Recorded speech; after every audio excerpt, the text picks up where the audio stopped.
You are living in the most dangerous time in American history. We won't take a single back step. Former professional basketball player is now the Republican Party's choice. Can you imagine Royce White, the U.S. Senate?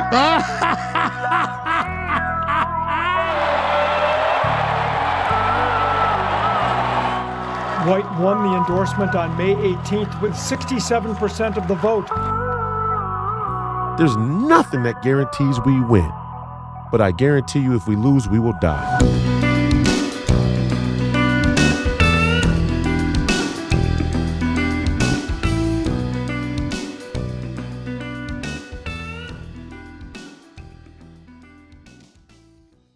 Welcome back to another episode of Please Call Me Crazy, brought to you by Free People Radio, powered by our favorite sponsor, TireGet.com.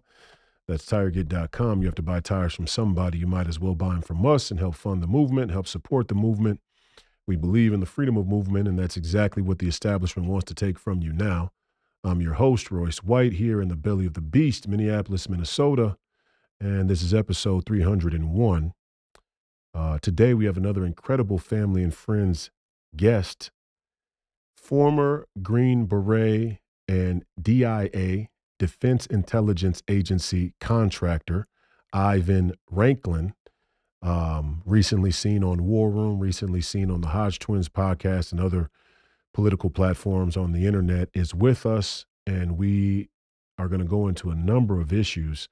Not often do you get a guy as highly skilled and trained, as intelligent, as organized intellectually as an Ivan Raiklin, who served this country in the great capacity that he did, Middle East tours, intelligence, Green Beret. Not often do you get a guy like this who's willing to challenge the status quo and willing to take the scrutiny and, in some cases, persecution, in some cases, prosecution even, for fighting back and fighting for the future of this republic. So we are very honored to have Ivan on the show tonight. I hope you enjoy the conversation. Without further ado, former Green Beret and Defense Intelligence contractor, Ivan Raiklin.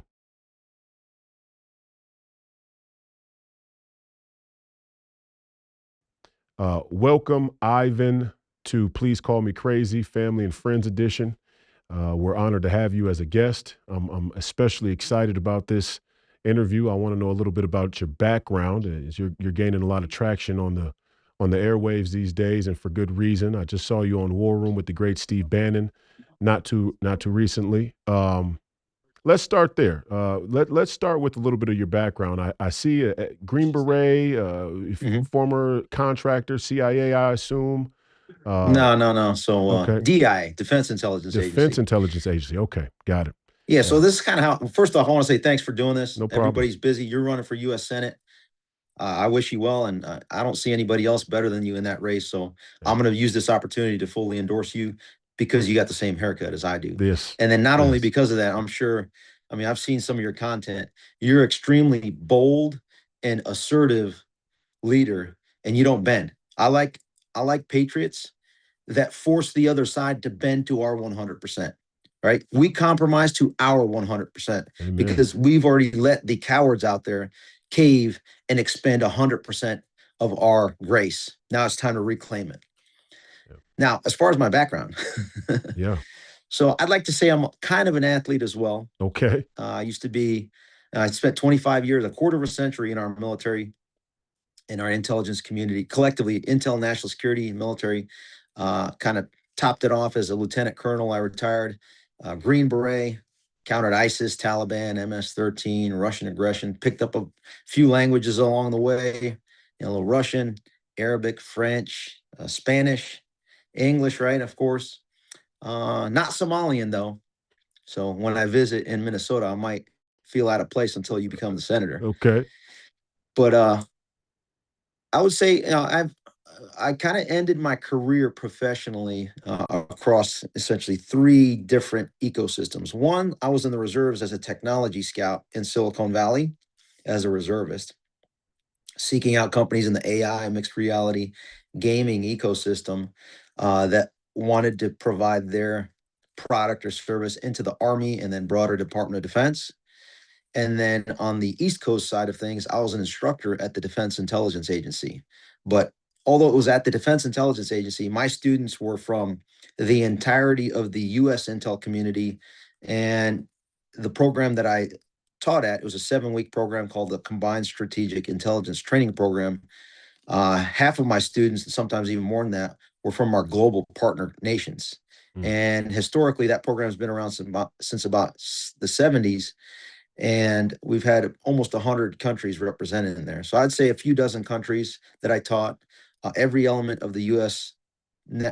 Defense intelligence enterprise, as well as U.S. intelligence community, and even beyond. I have some students from kind of the broader U.S. government, whether it's courts or CDC, et cetera.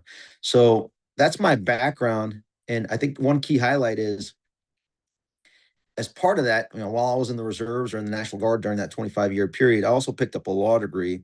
So I did become a lawyer and focused on national security law and constitutional law. But when people ask me to sum up kind of my background and ethos, I would just say that I'm a lawyer in intellect, a Green Beret when it comes to street smarts, and I was born and raised I was born in the Bronx, grew up in Manhattan, in New York City. And so if you want to come flex at me, come try me. I don't care how big you are. My goal is to, at a minimum, if you're going to be a tyrannical government or whoever you are, if you overreach my rights and my authorities or my fellow countrymen's rights and authorities, I'm coming after you. And I could care less if you're a president, a former president, a vice president, a speaker of the House. The higher, the better. I focus my attention on the most tyrannical actors in our federal government nowadays.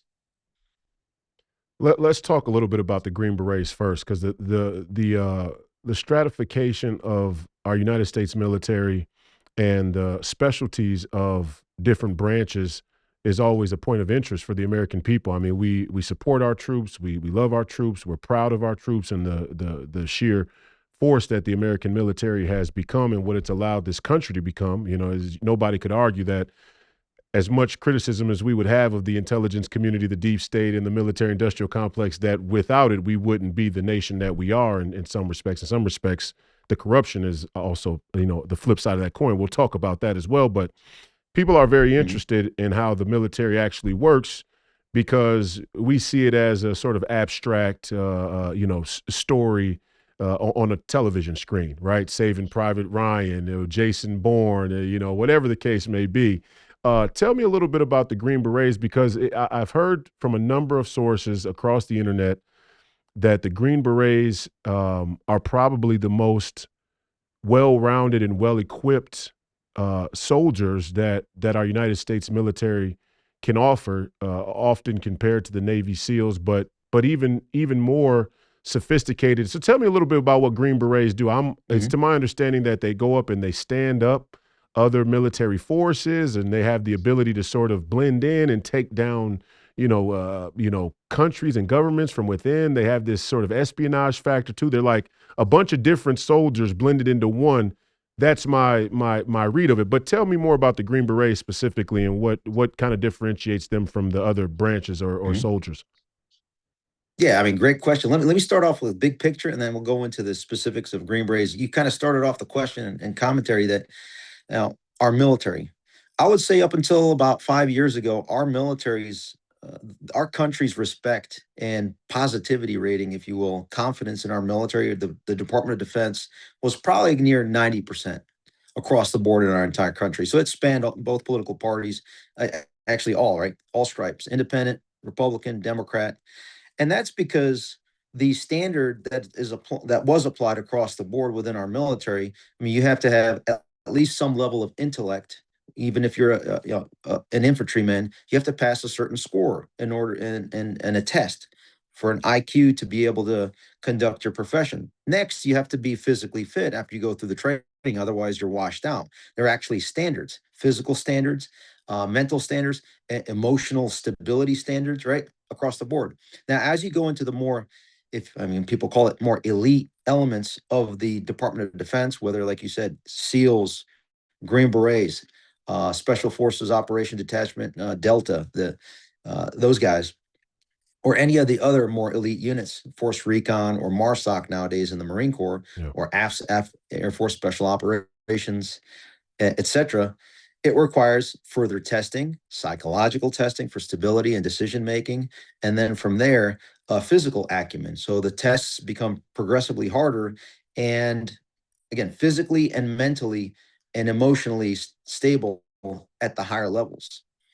Now, to compare, and one last thing I'll say on this note is that completely collapsed during what I call the Biden criminal syndicate illegitimate belligerent residency, which started off on January 20th of 2021. And the deliberate destruction of our entire national security apparatus really kicked off. And we're still reeling from that. I would say culturally, Pete Hegseth is doing a fantastic job by leading out front, showing, a lot of people make fun of him for the content that he makes. But let's face it, the guy is physically fit. He's motivating those around him by leading by action, be, know, and do. And so he presents well, he's physically fit, and he demands a warrior ethos. And that's what we need to come back to. And I'm glad that he's focusing in on doing that. And obviously those that are against him are the ones that had promoted the self-mutilation or the didn't earn it policies, the DEI didn't earn it policies, or the conniving racism training, as I call it, the CRT. We need one standard across the board to be able to perform a particular mission. Now, when it comes to the more elite elements, Navy SEALs, Green Berets, here's the key distinction that Rangers, a lot of people miss. The Ranger is a very disciplined, by the book infantryman. And they're very specialized in order to be able to conduct hostage, cordon protection or target, high value target acquisition. So snatch and grab, etc. Raids. But the more elite element that does the actual high value target snatch and grab, if you will, and when the Rangers are protecting and cordoning off a particular location to raid, I would say it would be the Delta, and in some instances, if it's a maritime platform, then the Navy SEALs, and particularly your elite SEAL unit, the SEAL Team 6, would be the one that would be tasked to go after a target that is a maritime-based platform, whereas if it's a ground-based platform, then Delta is the preferred methodology. But it doesn't have to always be that way. Yeah. The Green Berets are totally unique from those three other, whether it's Air Force Special Operations, the PJs, the pararescue folks, the Delta Rangers, or Navy SEALs, because a Green Beret is trained in order to be able to do the following, and you kind of hit it.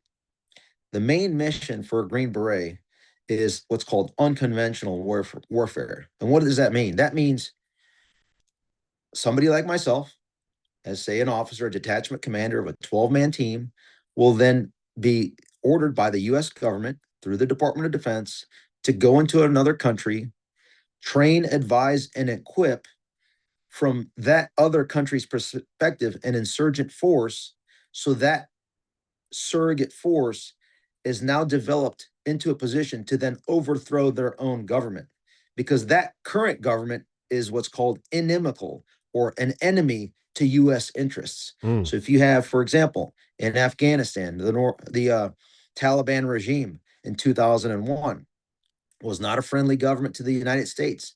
So then Green Berets are tasked to forward deploy, run the 7 phases of unconventional warfare with the goal and purpose to work with the local force that wants to overthrow their own government and be friendly and work with the United States, such as the Northern Alliance. That is a textbook example of what a Green Beret is trained in order to be able to conduct. And as part of that framework, you have to be knowledgeable in the language of your surrogate force, and you have to be able to train them in their own language and with their own equipment. And if they don't have it, then you have to train them up on our equipment, but you want it to be sustainable. So it's a very small logistics footprint for a Green Beret force to come in. I mean, you bring in some resources, but at the end of the day, you're a liaison between the broader, say, Air Force, if you're trying to do strikes. Because I mean, what does that involve? You have a guerrilla force, an auxiliary, an underground that you develop. I mean, this is all based on Wikipedia information that I'm referring to, Got it. so that I'm not disclosing anything that I'm not supposed to. Yeah. And so I was going to ask that, but then I said, let him go. Let him go. yeah. So I never say anything that I'm under, because obviously I had access to classified information in my career, Yeah. and I'm not in the business of sharing our national security secrets. But at the same time, a lot of this information's out there. This is run-of-the-mill, sort of already declassified process of how the different branches of the military work, especially the Green Berets. Yeah, I've heard a lot of guys say it. Yeah. The key here is you have to have the intellect, meaning the ability to the language skills, right? Yeah. Geopolitical understanding of the target country, tribe, country, and a region, to then be able to train, advise, and equip and assist that indigenous force to be able to conduct from raids, sabotage, subversion of their own government, right? And I'm acting on behalf of the U.S. government to do so lawfully, right, under our laws, to then get them into a position of strength to be able to essentially subsume and take over that government. The flip side of that, so once that flip in government occurs, the next phase is what's called foreign internal defense. And that's really the primary bread and butter of Green Berets globally. Because let's face it, I mean, there are very few instances in history since the Green Berets were founded that, in Afghanistan or in Iraq or in Vietnam, where there is that change in government that occurs. So primarily our bread and butter is what's called foreign internal defense, and Marines do it, Navy SEALs sometimes do it. And all you're doing there is enhancing the capability of that now newly installed government to be able to defend against those that were in the previous government that you just took over. The former Does that regime. make sense? The former regime. Got it. Okay, now so you're essentially taking an insurgent force, and you're putting flipping him in the power, right, and then making that power structure okay, into an insurgent force that you then crush, okay, so that they're no longer able to be an insurgent force. And so apply that to politics minus the kinetic. Apply that in real life and frame it into U.S. laws and remove the kinetic aspect of it, and that's politics. No doubt. No doubt. No, 100%. For the Republicans. 100%. For the Democrats, they don't remove the kinetic aspect of it. Very insightful point. I want to get, now that we've laid that out. So now you know kind of the frame upon which I view what's going on in our country. Well, we're going to get, very insightful. And, most people, we're going to get deeper into it right now. Let's just go right to the, to the punchline here in some respects. And part of the reason why I'm excited to have you on is I've seen a lot of your content, and I regard you as somebody who is a unicorn in some regard, because you get, and I experienced this myself in my own U.S. Senate race now for the second time, and there are always veterans, ex-military guys, but they're kind of in two different buckets. You got your ex-military guys that are, and this profile is on the rise, who are saying, you know what, there is something wrong with the way that the deep state has operated. There is something wrong with our intelligence community. There is something wrong with the political status quo in D.C. There is something wrong even with our foreign policy as a whole, and how our military-industrial complex has operated around the world for some time, even if they've served in that capacity and they bring that firsthand experience. And then you have your other guys who say, peace through strength, we're going to bring freedom and democracy to everybody, make them self-determining, and that'll be a deterrent to war and maybe nuclear war. You seem to be on the MAGA America First side of that veteran profile. What has motivated you to come to the public square, the public arena, with your message of, hey, there's a problem here? What did you see during your time as a veteran, and is that what motivated you, or was it something after your service that motivated you to say, you know what, yes, I served and I'm proud of my service, and obviously we want to maintain a strong military, but there's something gravely wrong with the way that this thing is being operated, sir? Fantastic question. So I would say this is going to be a longer answer if you can Take give me your a little bit time. of Oh, you got space you to got be an able to hour and a answer half, this. buddy. You can do what you want on this Okay. show. Perfect. I love it. Yeah. For my development and going from just being what we call in the military, a guy that cooperates and graduates an institutionalist that just kind of goes, according to the rules and the framework, started to pivot in 2014 when I was 2014, 11 years ago, when I was on the Ukraine crisis team as a lead analyst. I was called in by name requested by the senior intelligence office of the Pentagon based on my background and knowledge of, I just said I spoke Russian. I also read and understand Ukrainian. So in 2014, when that was rolling around, I was pulled into the Pentagon's National Military Command Center. And what I started to observe didn't make any sense because not only was I consuming all of the classified information, uh, signals intelligence, human intelligence, all the different intelligence disciplines that come in that are classified to be able to advise our National Command Authority, meaning the what's called the J2, the Joint Staff and Senior Intel Officer, and then up the chain of command to the Secretary of Defense, and then at the time it would have been Obama, Barry Hussein as the president. I noticed that in my other capacity, which was the unclassified realm, I'm a very ardent and early stage adopter in technology. And so I was on Twitter, I was on YouTube, right? I was on all these different platforms as I was trying to consume the unclassified information to contextualize what was going on in Eastern Ukraine, Mm-hmm. what Russia was doing and what we weren't doing, right? And so with that, I noticed some things that came up. You start to see that John Brennan, the CIA director, is traveling to Russia, and I'm watching and consuming Russian media, Ukrainian media, US media, and it's pretty clear how the Russian media is talking about it one way, Ukraine another way, and then the US. And so I started to ask the question of why is our CIA director teeing up the vice president, Joe Biden, to then head up a cabinet meeting in Kiev as though he's the president of Ukraine. As he 2 weeks later from that, you see his son, Hunter Biden, being placed on the board of a natural gas company in Ukraine. Lo and behold, as you start to pull that thread into 2014, 2015, 16, I worked at the Defense Intelligence Agency. So when my former director of the Defense Intelligence Agency, General Michael T. Flynn, is the first person within DC circles to go and advise 4 Republican candidates, to include one, Donald Trump, it starts to pique my interest. And so as I see things develop, and when Donald Trump becomes the president the first term, I see everybody starting to lock arms to go after General Flynn. That piques my interest. Okay. Because in 2014, he was fired for speaking truth to power in 2014 before a congressional committee about the Iran deal that the Barack Obama did with the Iranians.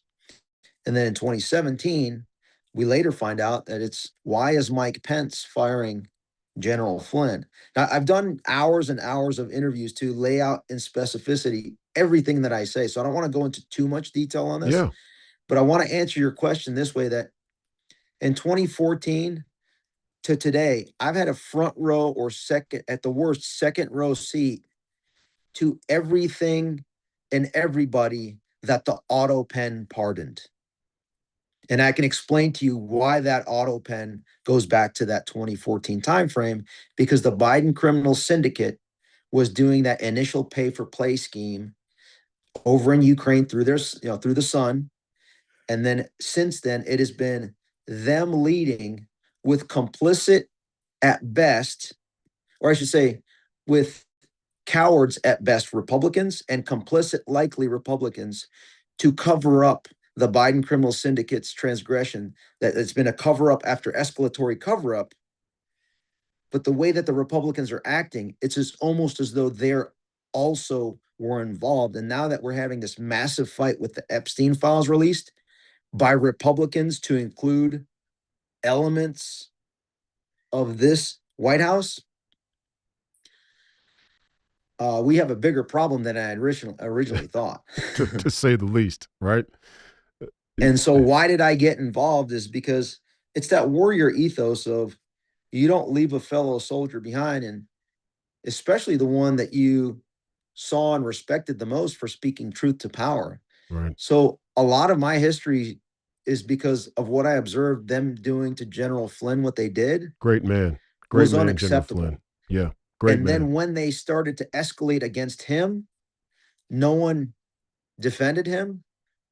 Being a guy that was on the inside sufficiently that saw and knew the inner workings, the court of public opinion narrative was in the 2017 timeframe, was when I said to myself, you know what, this is not reality, because I know people in the system, lots of them. Yeah. I know people that have worked for him, and everything that I observed and everybody that I spoke with that observed his situation, it had nothing to do with reality, with what was being pushed out publicly. And that's when I took the role of, in my personal capacity, just off duty, off time, just starting to research and dig, attending all of his hearings for the lawsuit. Speaking of which, the U.S. attorney that was prosecuting General Flynn, a gal by the name of Jocelyn Ballantyne, the same prosecutor that was one of the top people leading the Capitol siege section of those January 6 Sixers. And then guess what? Last week, we find out that this alleged pipe bomber is being prosecuted by the very same U.S. attorney. When you frame it that way, you should automatically think that this is to me, once I found that out, I mean, this is a patsy beyond all patsies. And Cash and Dan are being, I want to use polite language here, are being probably almost certainly lied to by agent of the deep state to make sure that there is a patsy so that the truth of January 6th did not take place. And I'll pause there because I kind of went in a couple of different angles there. Yeah, no, I mean, a lot of different angles. But one, let's go back to General Flynn. Great man, patriot, hero. Um, from your street corner, did it appear that people who worked under General Flynn, who knew that General Flynn was a good man and a patriot and had served this country with distinction and great honor, were a number of those people who you knew personally quiet? Did they not speak up for General Flynn when he faced scrutiny? I would say 99.9% of them are cowards. Yeah. They knew the truth, but for some reason, every day when they're getting bombarded with, I'm going to call them how I like to call them, the new woke slimes, the Washington composts of the world, you name the mainstream disinformation purveyor. When you're getting bombarded with that day in and day out, people start to think that that's the truth, even though it's convenient, right? Or is it that in why my question fight for someone else that's being attacked so? Well, my question for you is, do you, and this is always a catch-22 we find ourselves in, especially, in the public commentator sort of politic of this country. Do you think people are misled and misinformed, or do you think they know the truth and they know the consequence for pushing against the status quo? Which would you give more of a percentage to in the General Flynn situation? Are people genuinely misled because they don't know the fine details? Or are even the people who are read into the details afraid of the scrutiny because of mass public consensus? You'd find a range of that. And I'm glad you kind of nuanced the question the way you did. I would say that initially, a majority of folks will buy into the narrative until proven otherwise, right? Got it. But I would say, as a baseline, let's face it, in your Senate run, and you've been in the political scene for a few years now. Almost every single person in our national conversation are cowards. That's the baseline. A fact. That's like that the default baseline. Yes. And so it is the role of you and me, because I've been watching you for a couple of years. I love the way you present with such confidence. Thank you. And it starts within, right? You have to know that you're totally in control and you dominate your brain and you dominate your physical capability. From there, once you convince yourself, you have to live that way, and you have to make sure that those around you are in that same mental space and physical space, right? Yeah. So going back to your question, initially, a lot of folks, well, the people that knew him would think that no, he's a good guy. All the interactions that I've had with him, but like, what do they pin him with? It's the Russia hoax. So going back to your question of, you know, the DoD, or now the Department of War, is the probably most respected institution in our country. It's not the senior leaders that are respected. It's those that actually conduct the war fighting, those that are training, those that are putting a lot on the line. These are people, I don't care, like some of them have 3 hair follicles, some people have 10 hair follicles, right? Or etc. And so they're putting forth and contributing to what they think is defense of the nation from, protecting from enemies, foreign and domestic. Yeah. And most of the entire institution does not know what's really going on and the intent of those at the senior levels. They'll sell it one way, but meanwhile, the actual motive is completely different. And it's usually, as I'm finding out, and you're finding out too, is it has a corrupt purpose. And it's our obligation. Like, so let me pause there and say this. Yeah. Even within the institution, we don't know that most people don't realize there's a corrupt motive. It's only in the last decade that this stuff is finally coming out. I'm sure it was the same way decades ago. Right. It's just that we never had things like this to document, right? The phone, or be able to communicate at scale like you and me. We have the ability to reach hundreds of thousands, millions of people just when we wake up. And so we're kind of the independent oversight of all of our institutions. And so to close the question out is that I'd say the litmus test that I use is, in the last 5 years, first, you were not a critical thinker when you succumbed to the jab. Then from there, at some point in time, you realized you didn't make the right decision and you were a cuck coward for not rejecting it because you already got yours, you weren't weaponized against, and even though you know that you were, you know what, I'm not going to really say anything. I just had tinnitus and now I can't hear out of one ear. I'm not going to claim it's due to the jab. Or my shoulder, you were one of the lucky ones because you didn't get destroyed like a Carolina Stanzik. Right. Or you weren't effectively murdered by Pfizer, killed. Moderna, or J&J, right, or your family. And so I know that that's a touchy subject that the incumbent big tech platforms don't want you to talk about. And the reason being is because the truth hurts, right? And it hurts the bottom line. So I'll say, in summary, most people start off with good intentions and know the truth, but when there's too much pressure and most people can't withstand any, like, zero pressure, they're just going to cave and cooperate and graduate, grab their, coloring utensils, crayons, and just kind of put their head down so that they're not hit up. And they comply as good little Nazis. Yeah. And that applies to the same situation when you asked about General Flynn. And I always say this, Royce, I look myself in the mirror and I think, okay, Green Beret, Lieutenant Colonel, constitutional lawyer. If I'm not stepping up, I cannot demand that anyone else in this country step up. Amen. I have to be the first one to push back. Amen. And that's what I tried to do. And that's what I continue to try to do. And I try to maximally move that over to the window so that we have free speech goes from here. And I'm over here trying to push it and push it and push it and push it. Because guess what they're doing on the other side? They're normalizing mutilating children. Yeah. They're normalizing murdering children in the womb. And if they survive, they murder them after birth. Yep. And if they survive that, then they go ahead and mutilate, castrate, maim. And if they survive that, then they put on a face toilet mask. Then they do a medical nose rape procedure known as a PCR test. And then if that doesn't sell enough product and make them enough money, then they go ahead and start to push for the jabs and then mutilate you further. Yeah. That's the way I see everything.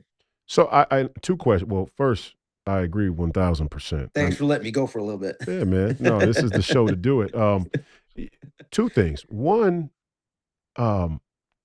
Is it strange for you as a Green Beret, obviously highly intelligent, highly organized, even from a logical standpoint, just sort of intellectual organization, the disconnect between the things that you were trained to be able to do, the things that um, you know, just the general sort of uh, intelligence or the general organization of intelligence juxtaposed to the general public. I mean, it must be frustrating sometimes when you look out at our country, and we love our countrymen and women, but we do face a crisis of general intelligence where your average American citizen doesn't even read at a seventh grade level. I think 50% read at a seventh grade level, over 50% read below a seventh grade level, around a sixth grade level.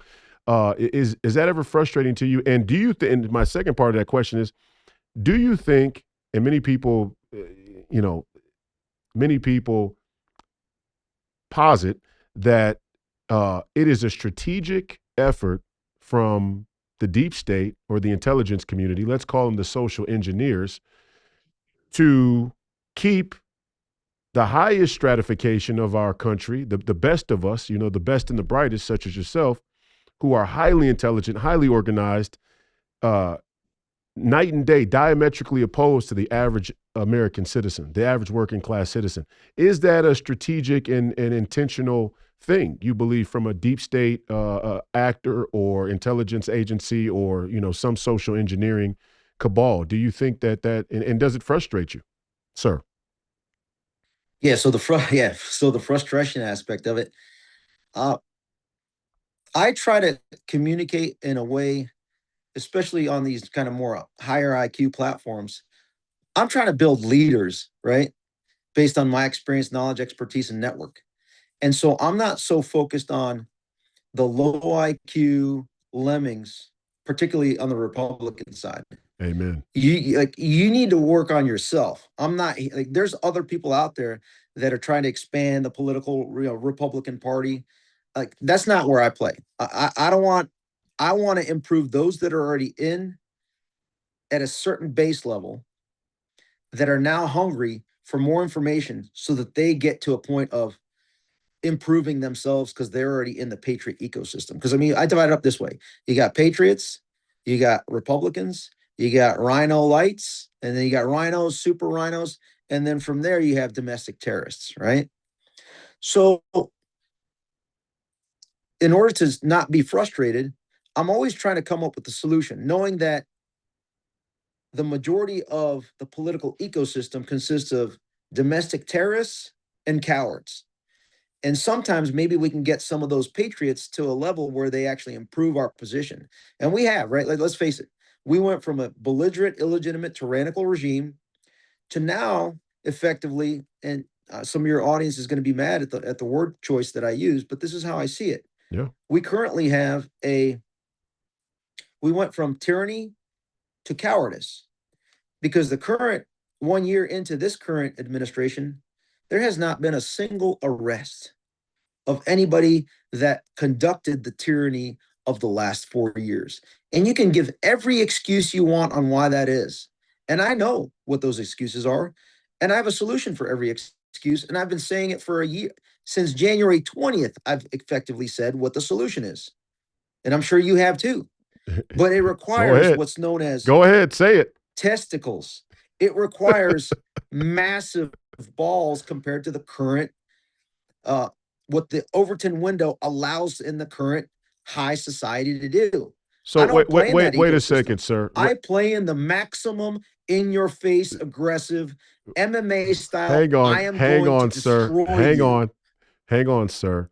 That's my mindset. Are you saying to my enemies? Are you saying from your street corner as a former combat warrior for this great nation, you believe that we have not taken the maximalist approach, sir, that we're kind of doing a happy talk song and dance here in DC right now while we have the power? And is it your your opinion? Yeah, so Steve Bannon is delicate when he says patty cake. Time for patty cake's over. That's right. That's too diplomatic speech for me, Okay. even though I like Mr. Bannon. Yeah. We all do. The great Steve Bannon. He's the happy warrior. But so is it your opinion that Right now, we have the levers of power, and we have to do away with the pleasantries and the window dressing of civility and sort of institutional, let's call it institutional status quo to some respects. We kind of go along to get along, and we know that there was a grave injustice and crime done, but we don't really want to push too hard because of the chance that public opinion will sway against it. I think that's really what the administration is facing, is they feel this sword of Damocles. And this is what I was saying about the intelligence piece. Mhm. It becomes a self-fulfilling Yeah, prophecy. I was going to hit that real Go quick. ahead. Go ahead. No, go ahead.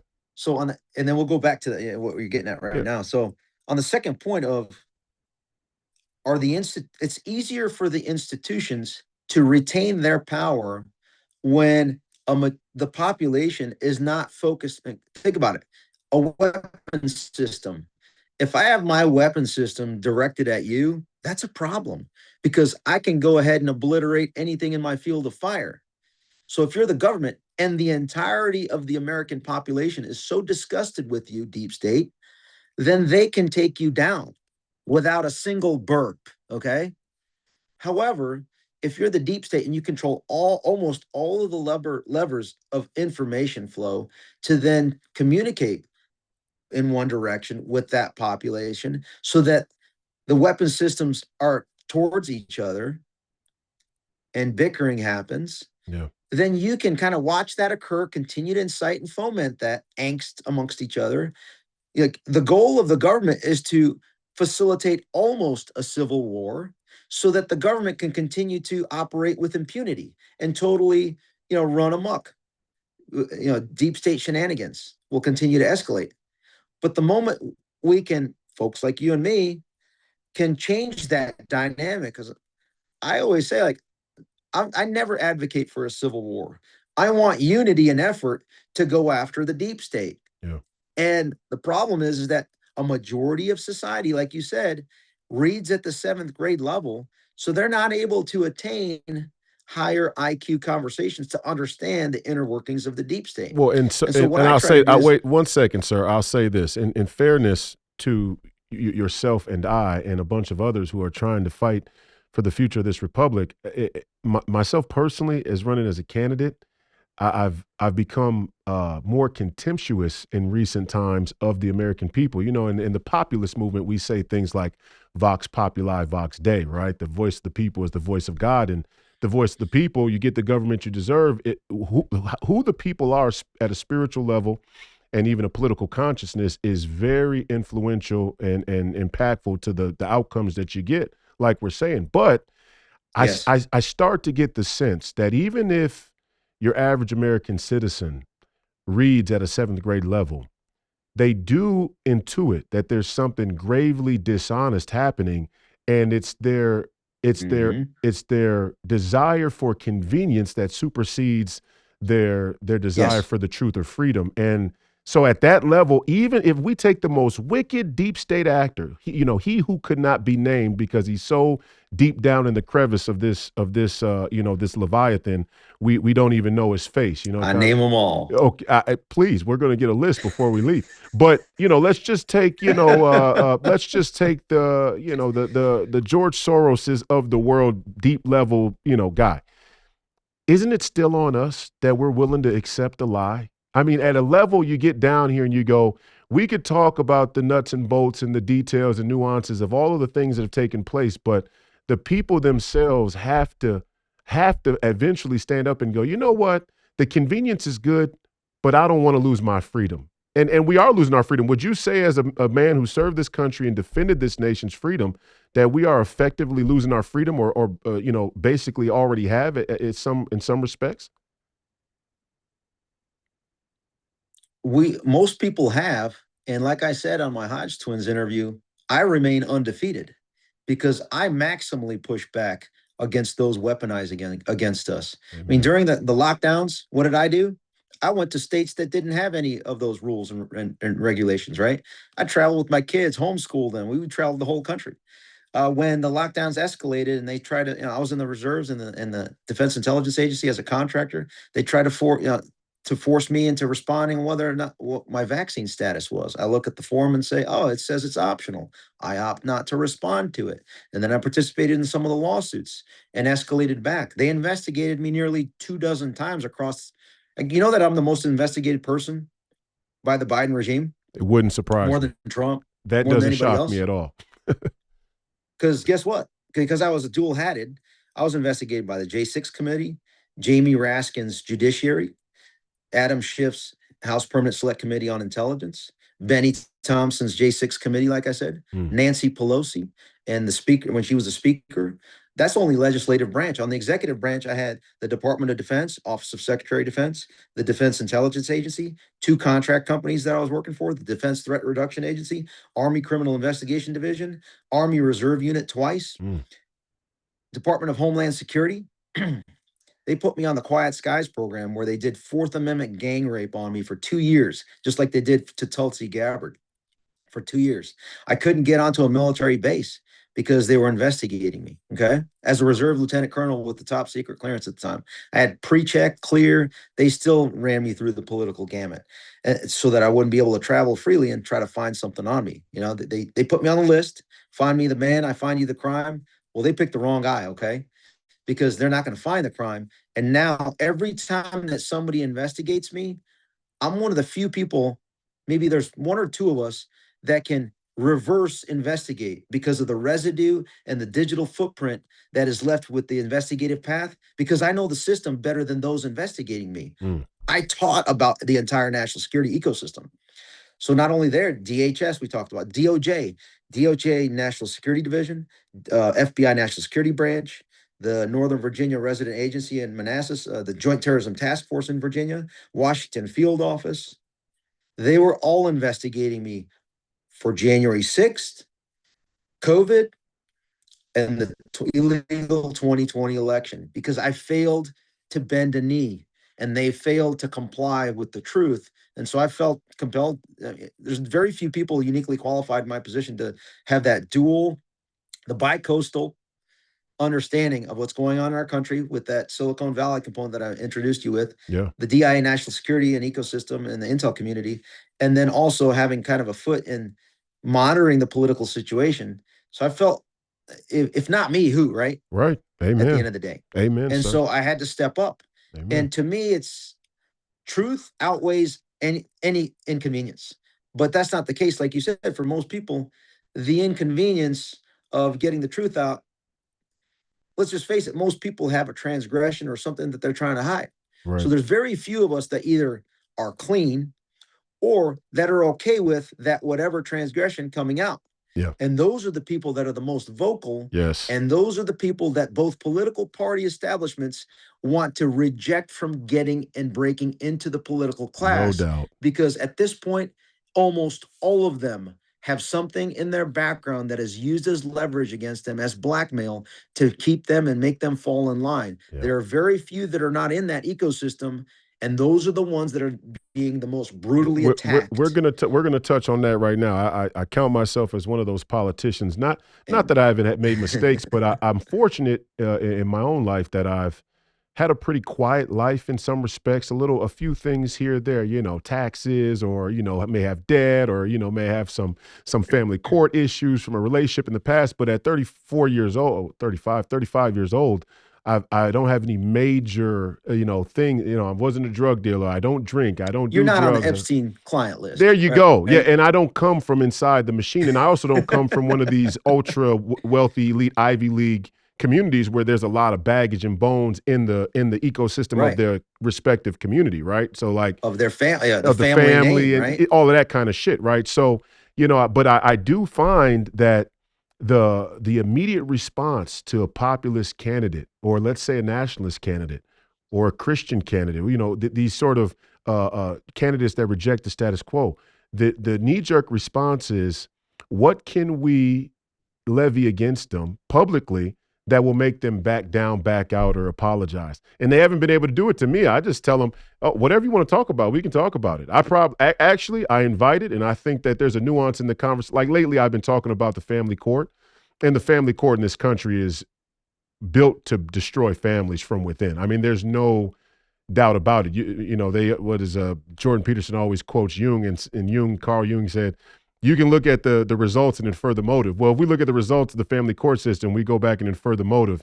It's structured to just strip the family of any type of coherence and the authority of the male, more or less. Is like, we're going to neuter males to be able to raise strong, young, disciplined men. You know, even to tell your own son or your child, hey, pick up your clothes on Sunday evening, have your laundry ready for the week ahead, is now abusive, right? I mean, that is how you break a nation from within. But I want to go into, you said. Hey, I got to use a phrase that just came to me this week from a good friend of mine. And she said, cuck in the corner. Yeah. Basically, they're trying to have us raise cucks in the corner. Yeah. That essentially cooperate, and they just, like, I like the term used. They would rather not be inconvenienced. Right. And still accept the lie. Yes. Accept the complete bogus lie and allow the corruption to fester. Yeah, convenience will be the death of freedom. I guess they didn't plan for folks like us. Yes. Well, because I'm the biggest insider. I think, but respectfully, I think they did plan for us. I always keep this on my desk right here. You may see this. This is the National Strategy for Countering Domestic Terrorism, released in June 2021 by the National Security Council, the White House. And I think they do have a plan for us, actually. I mean, the plan is to silence us. It's to gaslight us. It's to say that we're crazy for the most common sense things. It's to discredit people like you, even though the American government and military has trusted you with so much information, has spent so much money to build a combat warfighter and intelligence asset like you are. And at the end of the day, when you stand up and finally go, you know what, I've been watching this from the inside, this shit is a little out of control, they'll just say, oh, that guy's crazy. I mean, see, but at a level, if the American people watch this. Bring it on. Yeah. I mean, when you do these interviews, independent interviews, and you see my demeanor, when you see me in person, when I'm interacting, I don't know if you've seen some of my encounters with the biggest enemies of our republic, whether it's Chris Wray, whether it's Lloyd Austin, Mark Milley, Ali Mayorkas, Rochelle Walensky, Anthony Fauci. I maintain my composure. Now, I think the one thing that they fear is that I have been trained. I have gone, Royce, I've been to the most elite training that our entire U.S. government has within the intelligence community, across multiple disciplines, across the Department of Defense, that I haven't even disclosed yet, even publicly. And so that level of background and training, coupled with my ability to flip a switch if I want to, I've decided not to, right? We started off with, the way I operate is I remove the kinetic aspect of being able to solve problems, because I've exercised self-restraint. And imagine how many of us that are out there that continue to exercise self-restraint. But historically, there comes a time in every civilization, if you will, where the corruption becomes so overwhelming and it becomes so exposed that the patience wears thin of the warriors that have the ability to flip that switch. And I'm trying to remind folks that are even currently in office that none of us wants people like me to fix this, okay? I'm encouraging those current institutions right now to at least at a minimum, course correct and fix it themselves, because it's going to only get worse for both political sides of the aisle if they don't police themselves, at least at a minimal level, to lower the temperature. Because right now, my focus is to make sure that their civil war that they're trying to create is actually creates a unified effort to go after those that are corrupt. And that will mean over 90% of the individuals represented across our institutions will have to be deleted. Yeah. No, I hear what you're saying. Not control, alt, delete. I'm talking about deleted. I hear what you're saying. I honestly do. And you know, we are coming to that point. I mean, we've been at that point. Honestly, if you're asking me, I'd say We're a good, I go all the way back to the Patriot Act. And I want to talk to you about that because I know you served during this most recent Middle East theater. And, we got to talk about this. Number one question I want to ask is about the poppy production in Afghanistan, because to me, it's one of the most egregious things, one of the black marks. Their whole economy is based off of that. One of the black marks on our foreign policy. And I talk about it a lot when I go to these Republican Party events. I'm gonna go to one tonight. Some women in a Christian Republican group in our southern city of Mankato. But I tell people, what did your foreign policy get you over the last 20 to 30 years? It got you an opium crisis, an opioid crisis. When we went to Afghanistan, it's reported that Afghanistan was 3% of the world's poppy production when we arrived. When we left, it was 93 to 95% of the world's poppy production. And across that drug trade is what I would call it, more or less. We ended up with an opioid crisis right here on our own shores. First thing about the Middle East theater we've seen in the last couple of decades, Afghanistan, the poppy production, what the hell went on there, sir, if you can? Yeah, so I'm going to back up and answer it this way. Okay. At a kind of broader level. You touched upon it. If you look at the course of history since the Department of War went and became the Department of Defense in the National Security Act of 1947, what have we seen? Military-industrial complex maneuver after military-industrial complex maneuver. To quote General Flynn, he says, peace is the aberration, meaning that's the standard is war. Peacetime is the anomaly. Right. And so why is that? It's because the military-industrial complex continues to grow. It's the number one largest line item in our federal budget, nearing $1 trillion. And so that feeds a lot of people. That perpetuates corruption. The black budgets, there's an opportunity to skim, even though it may be a small percentage.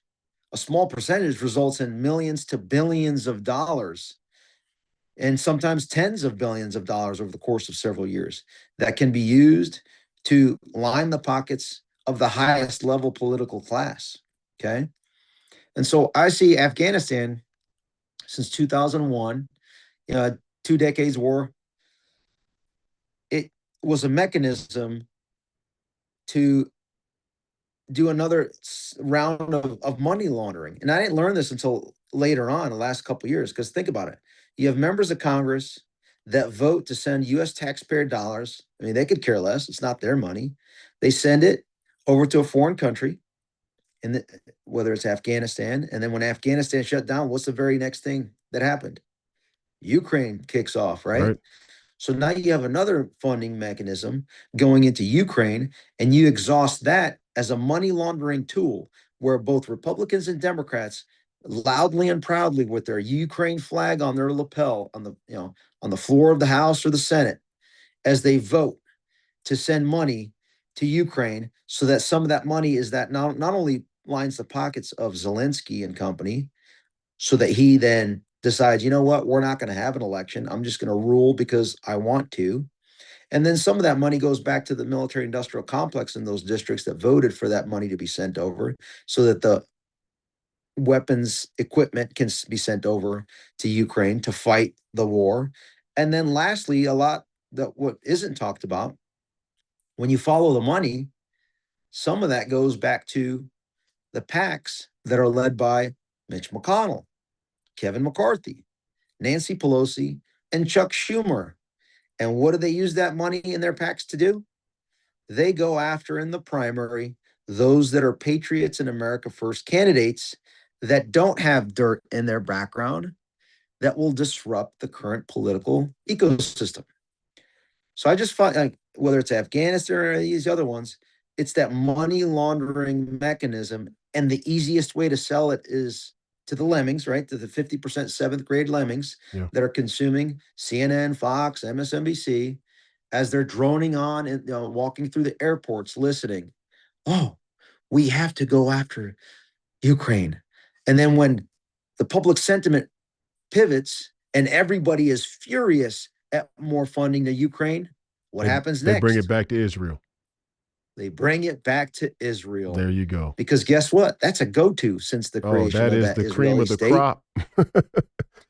Over $300 billion. We're going right there right now. We're not going to foreign influence money. We're not going to stop there because I want to hear your take. Yeah, we're not going to stop. We're not going to collect 200. We're going to go right there.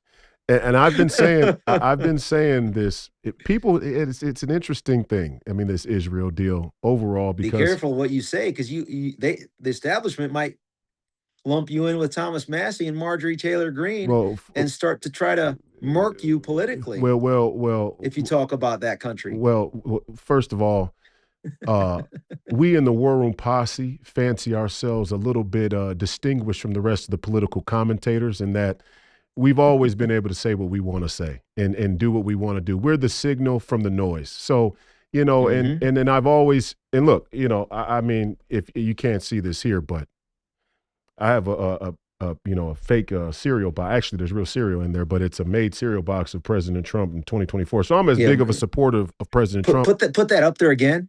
Yeah. And I want to make a comment. Okay. Notice how Pence's name, I don't see that on there. That's right. Judas Pence. But I'm as big of a supporter of President Trump as there is. And I've taken a lot of scrutiny for it, especially in a place like Minnesota, where conventional wisdom says it's a purple state in some sense, but with an affiliation with an extreme candidate like President Trump, who's so polarizing, you make it very difficult for yourself to win in a deep, what they think is a deep blue or a blue safe state. Currently, the inside polls from the DFL have the generic Republican candidate only 2 points behind in the U.S. Senate race in 26 midterms against Peggy Flanagan, which, of course, Peggy Flanagan is the current lieutenant governor under a massive cloud of fraud, and she was wearing the shirt that said "Protect Trans Kids" with the blade on it. Months later, a year later, protect the mutilation of children. Yes. See, that's one thing that I disagree with. Even some folks on our side of the spectrum. Yeah. On the Patriot side. Yeah. I do not use their language.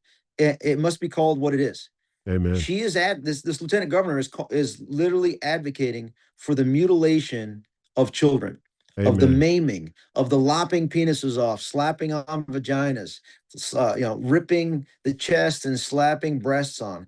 I don't know about the Somalis that are in Minnesota, but I think that they would agree with me that that's called mutilation, disfigurement.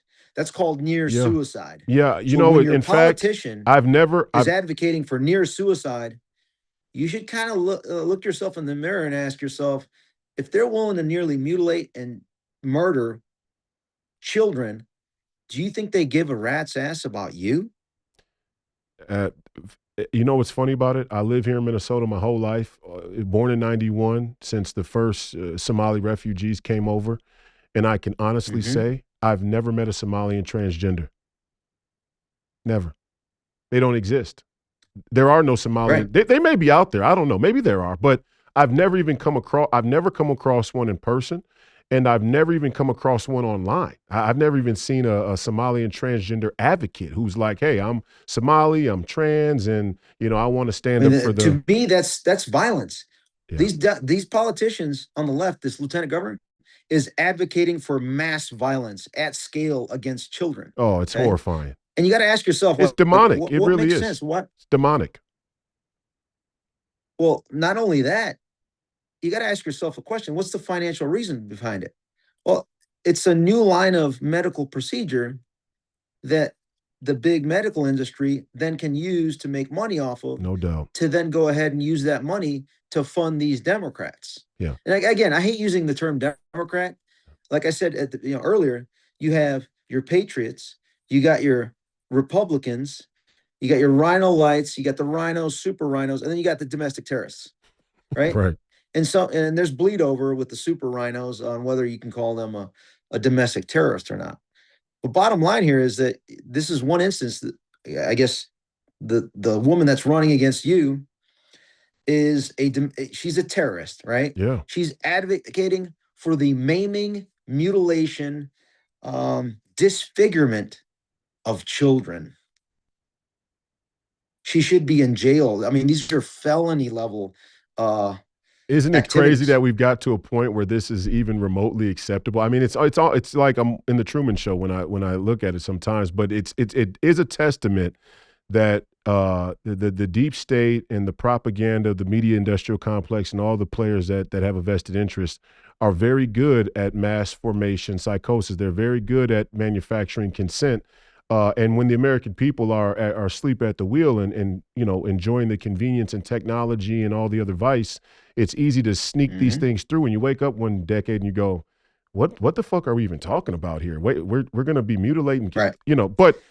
But I only brought that up Right. because That's their yeah. Overton window move. My Overton window move is every single school board in the 2020-2021 timeframe, Yeah. every member of every school board across all 3,100 plus counties in the country and all state school boards that voted, whether it passed or not, that voted to mutilate a child through mutilating their ears by forcing them to put that face toilet on. That's called child endangerment, asphyxiation, child neglect. Yeah. CPS needs to focus on that. Yeah.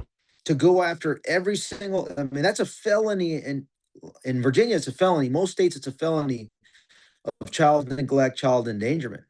So if you're in a school board of 10,000 people, guess what school board member that voted for that? That's 10,000 instances of a felony on each count of child endangerment, child neglect, child asphyxiation. That's 30,000 felonies. Okay, But a you can't. minimum of a year But in Ivan, each one. but you can't do that because then it would just prove all of the woke liberals right that President Trump is the reincarnation of Adolf Hitler and this expeditionary force that would go around and start to make these indictments and hold some of these people accountable. That's just the Gestapo. We can't have those optics as an administration. For those cuck Republicans that use that narrative, you are part of the problem. And you're not even part of the problem. You're the problem. You need to be dealt with as well. And here's why. Because you are defending and advocating for the defense of those that mutilate our children, that those destroy our children, that endanger our next generation. You are a accessory to the fact when you use that language. Yeah. So now I'm coming after you. Yep. Okay? And it's threefold, right? Because you got the transgender ideology, which is is a pathology The to begin with. self-mutilation ideology. Yeah, you got the self-mutilation ideology, which is a pathology to begin with. So not only is it opening up this new market for the medical industrial complex to sell an entire generation on medical services that will never satisfy the and get them on the chemical castration devices. And not for the only rest of that, their but life. then what about the never-ending? Was it service? What's that called? It's Yeah, what's that term? SaaS, right? Software as a service. That's right. Medical procedures as a service. right. And For a but monthly then, payment? and then what about when you're done, or you're never done because you're always on that Ferris wheel? But what about all of the mental health psychotropic drugs that are going to be necessary now because they know?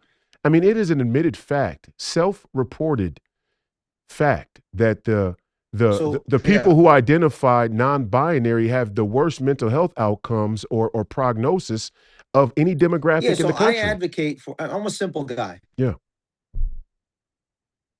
Capital punishment is there for a reason, and in the age of transparency, that needs to be done very transparently. So if you're going to mutilate children, that's capital punishment easily, and it needs to be done quickly. It needs to be done publicly.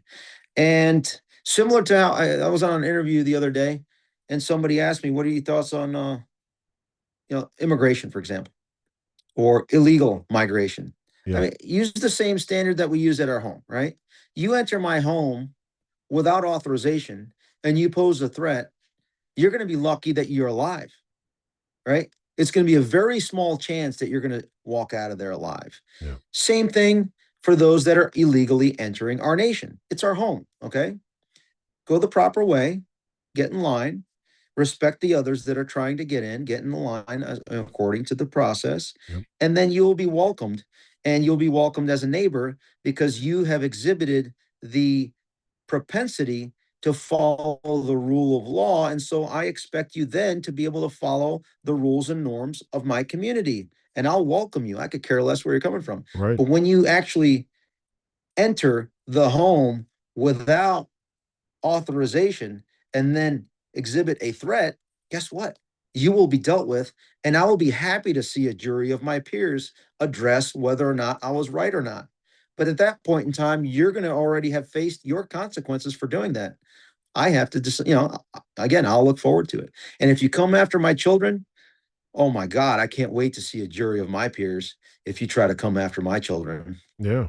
Yeah. No, I mean, and Try it. I agree 1000%. I think a lot of these things are, again, it's almost crazy that it's even a conversation that we've let these children, an entire generation, it's already happened. I mean, they've already castrated and warped the minds of a generation. And, we have to, there has to be some accountability, and it needs to happen immediately. So I tell my children, yeah.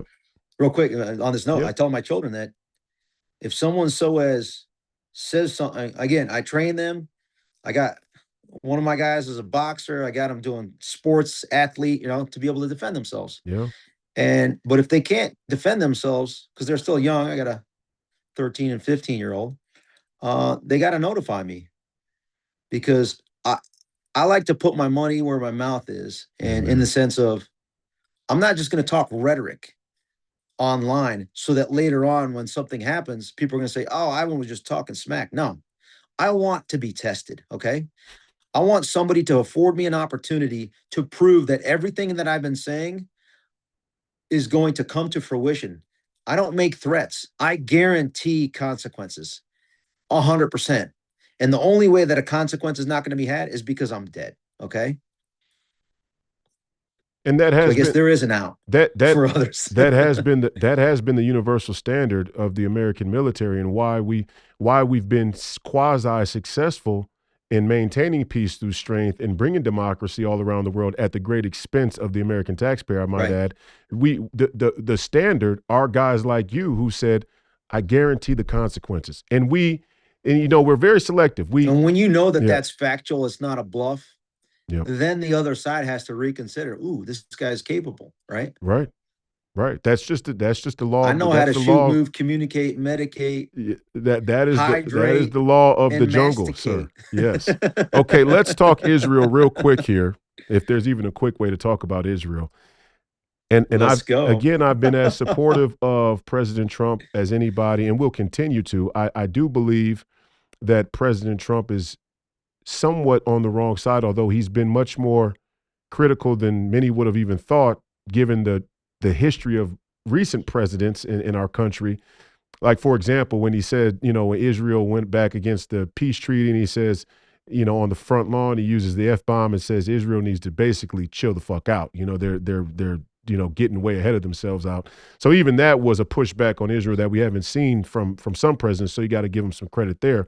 But I do think the administration and the rise of this debate about Israel is not rooted in anything logical, reasonable, or historical fact. And look, It actually is, and I can explain please the rationale behind all these decisions. I think. Please.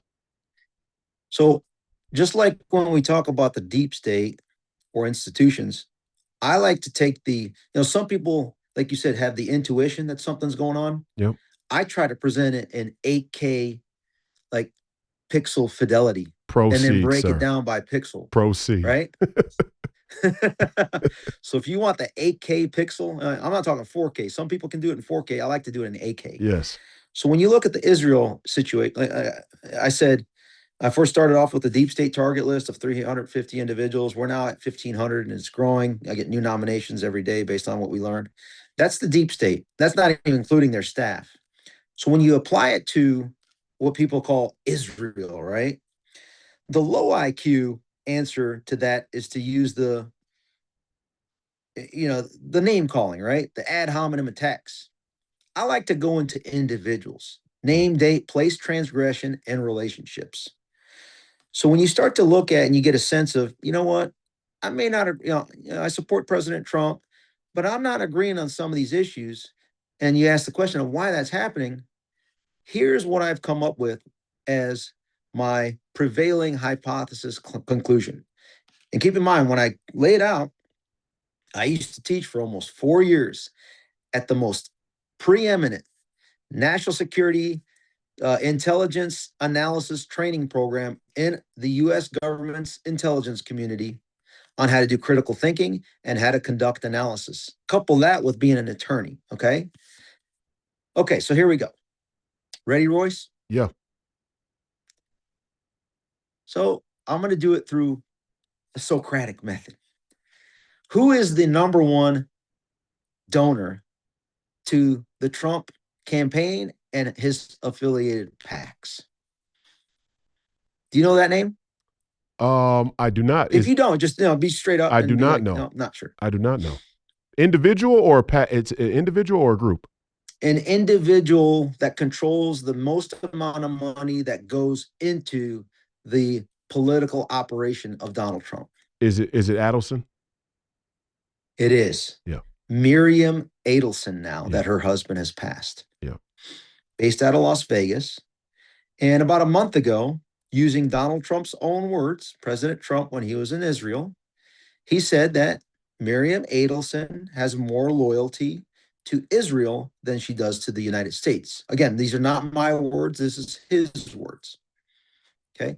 Miriam Adelson, through my kind of analysis, has dropped probably approximately $250 million. So let's say 230, some range, 230 to $250 million into Donald Trump's political apparatus. Okay. After that, the second most consequential financial figure would be a gentleman by the name of what? That might be, would that be Peter Thiel? That would be Elon Musk. Okay, same, but different. All right. Well, we can go into more nuance. I see where you're saying same, but different. We can go into more nuance on that. The PayPal Mafia. Flesh this one out. The PayPal Mafia. Got it. Right. So if you're Miriam Adelson and you've provided the most your family has provided the most financial support, even more so than Elon Musk from a strictly financial perspective, what's your return on investment in that relationship? One thing that comes to mind would be working with another individual that Miriam Adelson supports financially significantly and causes that she significantly supports, factoring in Donald Trump's words that she is more loyal to Israel than America. She's a big donor to Bibi Netanyahu. Okay. So knowing that, and knowing that, I guess the question is, who ran Donald Trump's political operation and the fundraising mechanisms and the PACs for the political operation? Do you know those two names? No, I don't.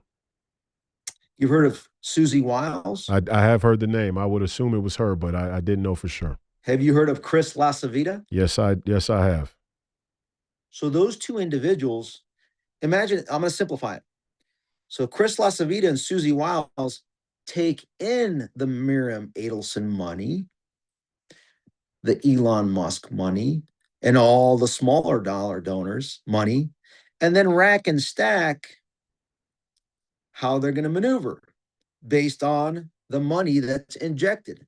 So if you're an investor known as Miriam Adelson, and you're also more loyal to Israel than the United States, according to Donald Trump's words, you saw that, right? Yeah, I saw the comment. Yep. Would it be a stretch to say Miriam Adelson wants to make sure that her policies are at the top of the agenda for this administration because she's invested into this administration to do so? Not a stretch at all. Not a stretch at all. Not a stretch, right? Not I think in the most least. people, when you lay it out like that, it's probably It's most of obvious. the lower IQ people will say it's 100%. It's obvious. Yeah. I'm not there, but was that? It's obvious. It's obvious. Yeah. It's not even a question, right? So, but here's my question. Here's my question to you. Okay, so we know I'm just getting started. So go ahead. Yes, no, we know that the Israel lobby has heavy influence. We know that it has heavy influence in this administration. My question. Now, I hate to say Israel. I want to name the name. Yes. And names of the people. Yes. So who is that lobby? Okay. So do you think Who is the- do you think Miriam Adelson is an independent actor, or do you think that she is working at the behest of a group that's deeply entrenched there in the upper echelons of the Israeli intelligence and Israel as a political entity? Thank you. Okay. Perfect question to All right. transition. Okay. Go You ahead. know the answers. Yeah. But I'm going That's to why kind I'm of the flesh host, it but go out. ahead. Go ahead. So if you're Miriam Adelson, and this is more for like people that are just kind of learning about this stuff. If you're Miriam Adelson, you're more loyal to Israel than the United States, and you have this amount of capital, it wouldn't be a stretch to, and then you also supported Bibi Netanyahu. And oh, by the way, Susie Wiles also was a strategic advisor to Bibi Netanyahu's 2020 re-election campaign. Again, Bibi Netanyahu, not a U.S. citizen, but an Israeli leader, and Susie Wiles is helping support that. What relationships are there, right, that you can extrapolate from there? That's something to ask Susie Wiles and kind of dig into her texts and emails and communications and meetings along with Bibi Netanyahu. But if at the biggest level, the person that's paying for the music gets to order the music. Right. And so if you're paying for Bibi Netanyahu to be the president, prime minister of Israel, you get to kind of influence what they do. Right. And not only that, you probably have a deep relationship with their most capable intelligence service, right? The Mossad. The Right. Mossad. Right. It wouldn't be a stretch to say and think that. Now, if there's any evidence to counter anything that I'm saying, I would love to hear that, Miss Adelson, Miss Wiles, Mr. Lasavita, Mr. Netanyahu, and Mr. Jared Kushner. Yeah. Because Jared Kushner has been the conduit for all the peace negotiations between the Trump administration and the Middle East. You've seen him there. I'm not just saying it. You see him physically there conducting the deals and relationships. Now, I'm not against a Nobel Peace Prize for my president, okay? But what I am against is when my president focuses 100% of his bandwidth on only supporting what Miriam Adelson is wanting him to do. Yeah. Okay. Because I'm still trying to get some breadcrumbs here, like Tina Peters being released from a Colorado prison. Free Tina Peters. And so far, what the political courage abomination to do so has at best been blocked by Miriam Adelson, Susie Wiles, Chris Lasavita. Wait but a what second, do they focus sir. in? Wait a second, sir. Is it your claim is that Miriam Adelson and Susie Wiles are blocking Trump from being aggressive in the freeing of Tina Peters? Indirectly at best. Because of the attention paid to the okay. Got it. Right. It's Got it. through if you only have a 24 hours and 100 hours of your 100% of your day is focused on peace in the Middle East, securing the Nobel Peace Prize, dangling that in front of you, helping Bibi Netanyahu with his pardon, right, by signing off on that, traveling to Israel to laud Miriam Adelson herself, right, and on and on and on. Well, that means you have no bandwidth to supervise Todd Blanche, Pam Bondi, and your director of the federal marshals, Gadiasis Serralta, to say, you know what? Let's go ahead. And now that Jared Polis has not wanted to respond to Peter Tickton or any of our legal requests to transfer her, it is now that time to be a domestic wartime president. You're going to go, they call me every name in the book already. It's now time to focus on, what's the phrase? Everybody wants to be a gangster until it's time to do gangster shit. Right. Okay. It's time to do some gangster shit. Okay. Right. That means you get the attorney general and the deputy attorney general to order the U.S. attorney for the District of Colorado to finally file charges on Jana Griswold, the Secretary of State in Colorado, for her tampering and violating several 18 USC statutes, the federal criminal code, as it relates to the 2020 election. And then you raid the Colorado domestic terrorist prison to extract political prisoner of war Tina Peters, bring her into federal custody, get her the health care that she needs so that she can then be a federal witness working with Kurt Olson, president's designated 2020 election czar, to then prove and assist the U.S. Attorney for the District of Colorado to then criminally prosecute and punish Jenna Griswold. Yeah. That doesn't require too much time, Mr. President. You can still focus on all the stuff Miriam Adelson's asking you to do. Yeah. But give us some scraps. Yeah. Sir. Sir, I mean, please. everybody sees Tina Peters, Gold Star mother. You're talking about special ops. Her only son, Navy SEAL, Gold Star mom. She had the courage that no other clerk in the country did, to make a copy of her machines in her federal election to be able to prove the manipulation that took place in the 2020 federal election. That's just one thing.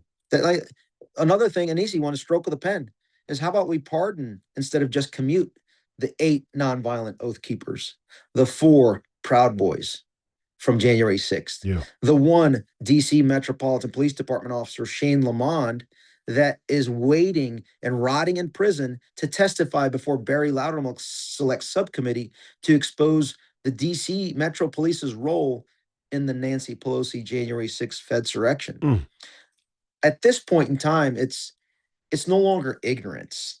At this point in time, it's Miriam Adelson, Susie Wiles, Todd Blanche, Pam Bondi, probably the U.S. Attorney's Office in D.C., and what's her name? Jocelyn Ballantyne, and who else? Jolene and Loria, an AAG over the Department of Justice. Those are probably the key individuals. Again, I like to name names, are the ones behind undermining the actual pardons of all J6ers, the pardoning of the DC Metropolitan Police Department head of intel, Shane Lamond, from being able to be free and testifying. So I'm the guy that just starts to dig, follow the money, and sees what's going on. So, I mean, they can make money hand over fist, do the pay for play scheme like most politicians do already. Yep. Doesn't matter who. Yep. But money it's runs this country. disingenuous to let her rot in prison. Oh, what's happened to Tina Peters is beyond reprehensible. It'll go down. If she dies in prison, first of all, being in prison is a dark mark on this nation's history. If she dies in prison, it will be an irreversible dark mark on this nation's history. Mm-hmm. A question for you, and is this a two-part? Did that answer the question about Israel? No, not yet. We're just getting there. One more piece. I didn't even talk about Chris LaCivita. One more piece here. Remember, Chris LaCivita is running the PACs right now, and he's funding the primaries going into 2026. I know. And this first target is to go after Massey and fully fund Lindsey Graham. Yeah, I mean that's through Miriam Adelson. First of all, and I mean why? Because Massey and the Lindsey Graham take zero. The Lindsey Graham from Adelson money. The Lindsey Graham thing, in and of itself, from the outset, is an abomination against the MAGA and America First movement. I don't know one MAGA patriot that has any regard or likes Lindsey Graham at all. So I mean that whole play in and of itself. It's not against Miriam Adelson's money. It's ridiculous. It's absolutely ridiculous. My question to you, though, is more of a geopolitical one with a military and intelligence background. Do you buy the narrative that Israel is a strategic necessity for a power projection platform of aircraft carriers and battle group carriers and things like that in the Mediterranean? If we accept that the Middle East will continue to be the primary source of energy for what is now a quickly changing economy, not only around the world, but specifically here in America, is it a strategic necessity militarily, Israel, sir? I like how you frame that question because that's the political party line that's sold. I know. That's the bag of goods that are sold. I know. To that 7th grade level readers. That's why I want you to answer it. Somebody who's been there, who's actually served. That's the bag of tricks that we were sold. It is. And to be honest, being a young military officer, I bought hook, line, and sinker that bag of goods as well, right? whether it's that component or any other.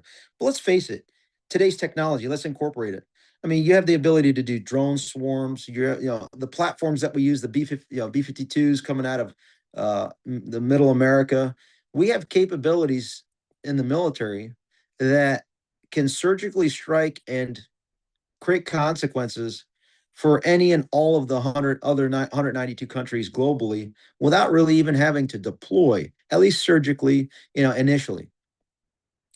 To have a permanent presence in other areas, the rationale behind that with technology improving only lowers every year.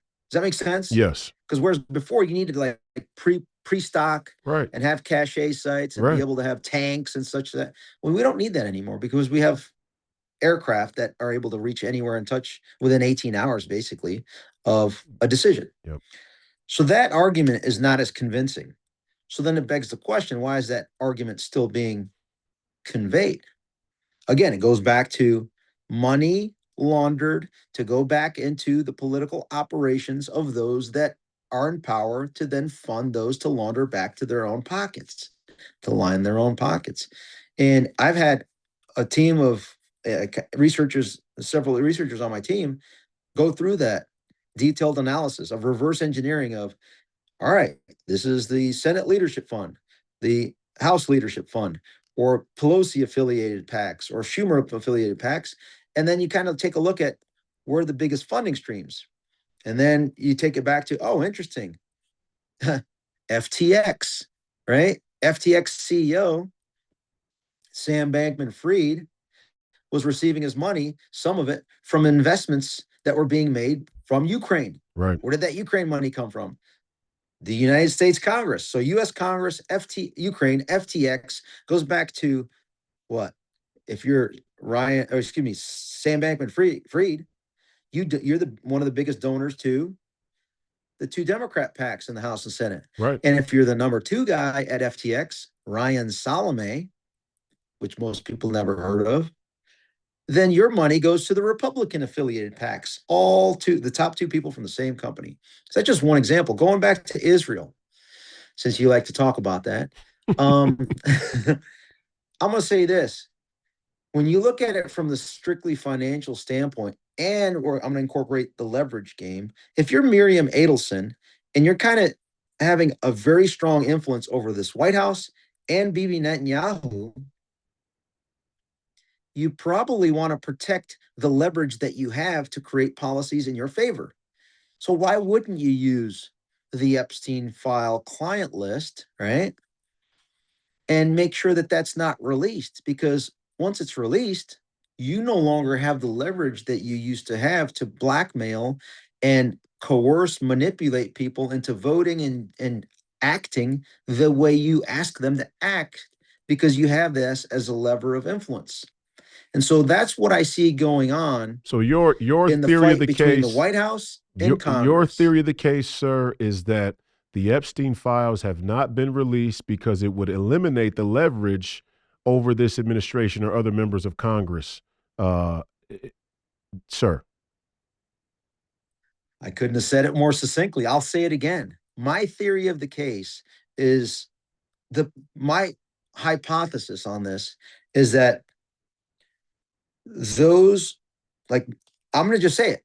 I think, and I assess, I don't have full proof of it, but when you follow the money, it would make sense that the Epstein client list, this administration, this White House, is protecting its biggest donors that, one, have leverage over certain government officials in the United States and globally, and business leaders, in order to be able to compel them into decisions to these donors' interests.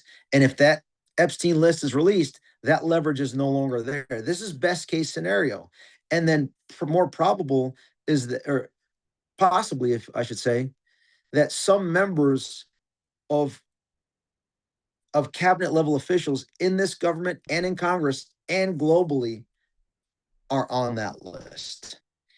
And so while I don't think that President Trump is in there in any way, shape, or form from a nefarious level, the whispers from his donor class that are on that list are probably driving, or I shouldn't say probably, maybe driving his decision on why he's attacking Thomas Massey and Marjorie Taylor Greene.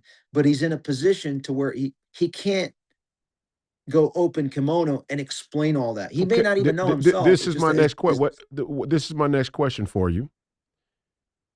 From your background, that's the only thing that makes sense to me as I've looked into this. From your background in intelligence and in military and in some respects espionage, right? Because that's a component of the Green Berets skill set. No comment. Is President Trump in danger, sir? Is President Trump under the threat of potential assassination for disrupting this apple cart too much? Now, you or I could argue, whether or not it's incumbent upon him, his sacred honor and duty as the chief commander in chief, to accept that threat and danger and tell the truth anyway. But then again, you have to, there's a catch-22 in here, because we watched the president get his head blown off in our recent American history, in our short history. And there's really not been much conclusion to that first assassination. And then Reagan got shot under a cloud of controversy. And I'm not so sold on the Reagan shooting story either, by the way. Anytime you get the dark prince, the Bush junta in there, I'm thinking that there's more to the story. But we'll leave that be. Did you call it the Bush junta? I call it the Bush junta. That's right. Yeah. Okay, I hadn't heard it that way, but I like that phrase. Okay, yes, sir.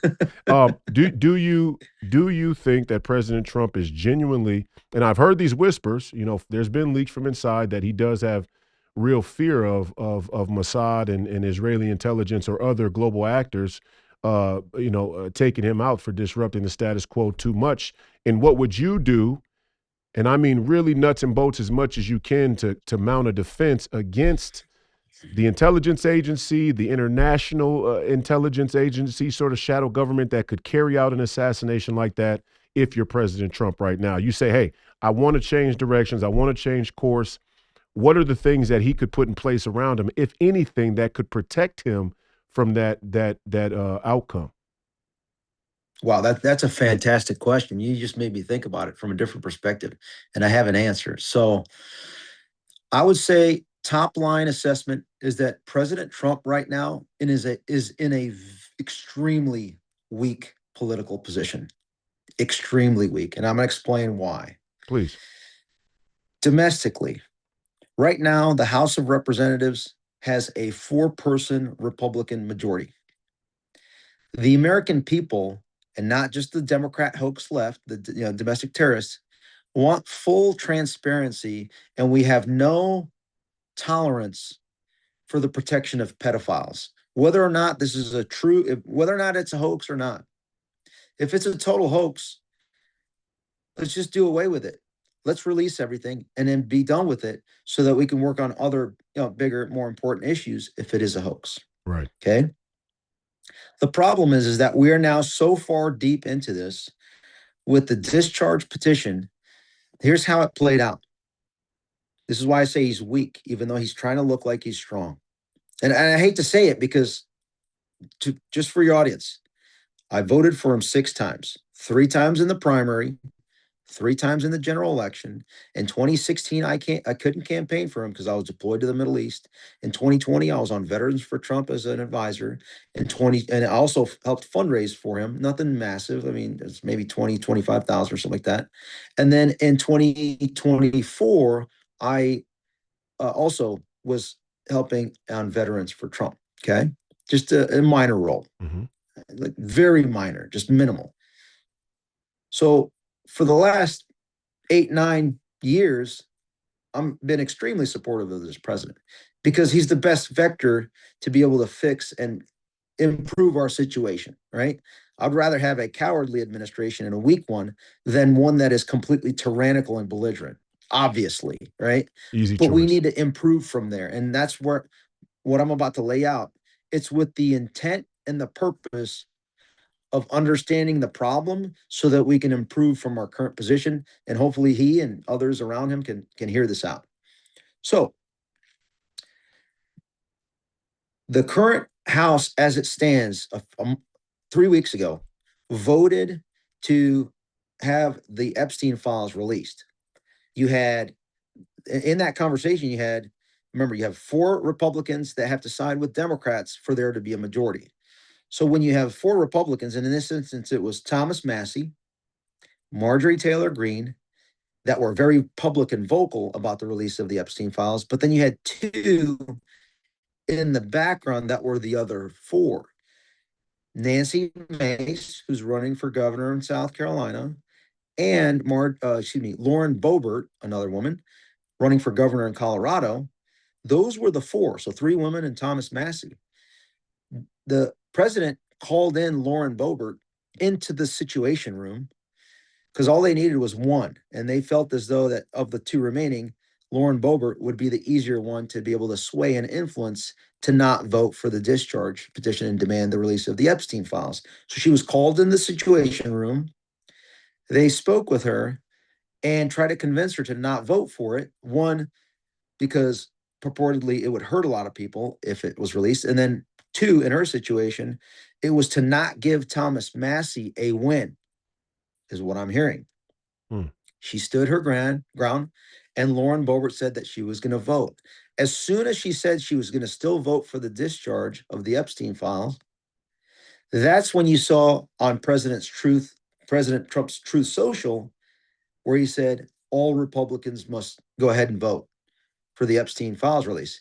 Because at that point in time, it was already going to happen anyway. It's going to happen. So he was trying to save face. That's not a position of strength. And it didn't have to be this way, right? But the thing is, when you look at who is probably pushing for him to not release the Epstein files, if you agree with my theory of the case, he's trying to protect the donor class, right? Yep. That got him into office. Because let's face it, without them, he wouldn't be a president. Right. So we would all be screwed. Right. So there is a little bit of give and take. Catch-22 there, yeah. Right, but the American public, I have no tolerance for pedophiles. Yeah. You don't either. Yeah. Basic. That's immediate capital punishment, right? To set the example and tone and tenors that we're not going to tolerate that as a society. Right. So the deadline was 30 days, which is December 19th of this month, next Friday, 10 days away. Right?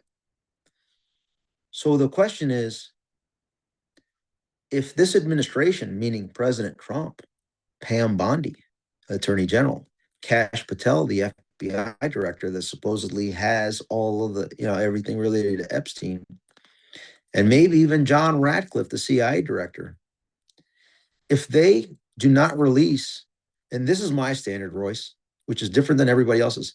Yeah. If I see so as much as 1 period redacted that's released, that is unacceptable.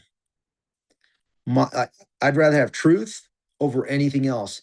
And if it will entirely take the entire existing system down, I'm okay. Because if you read the book Masters of Chaos, the history of the Green Berets, I'm a big boy. I'm going to be okay. My family's going to be okay. But you guys have to decide for yourself if you're willing to go that route. That's why this is the standard that I'm applying. So if there's 1 redaction, or if there's too many redactions for the greater society for them to accept, and they're going to think that, 1, you're protecting the pedophiles, you're protecting some individual, it's not going to create transparency.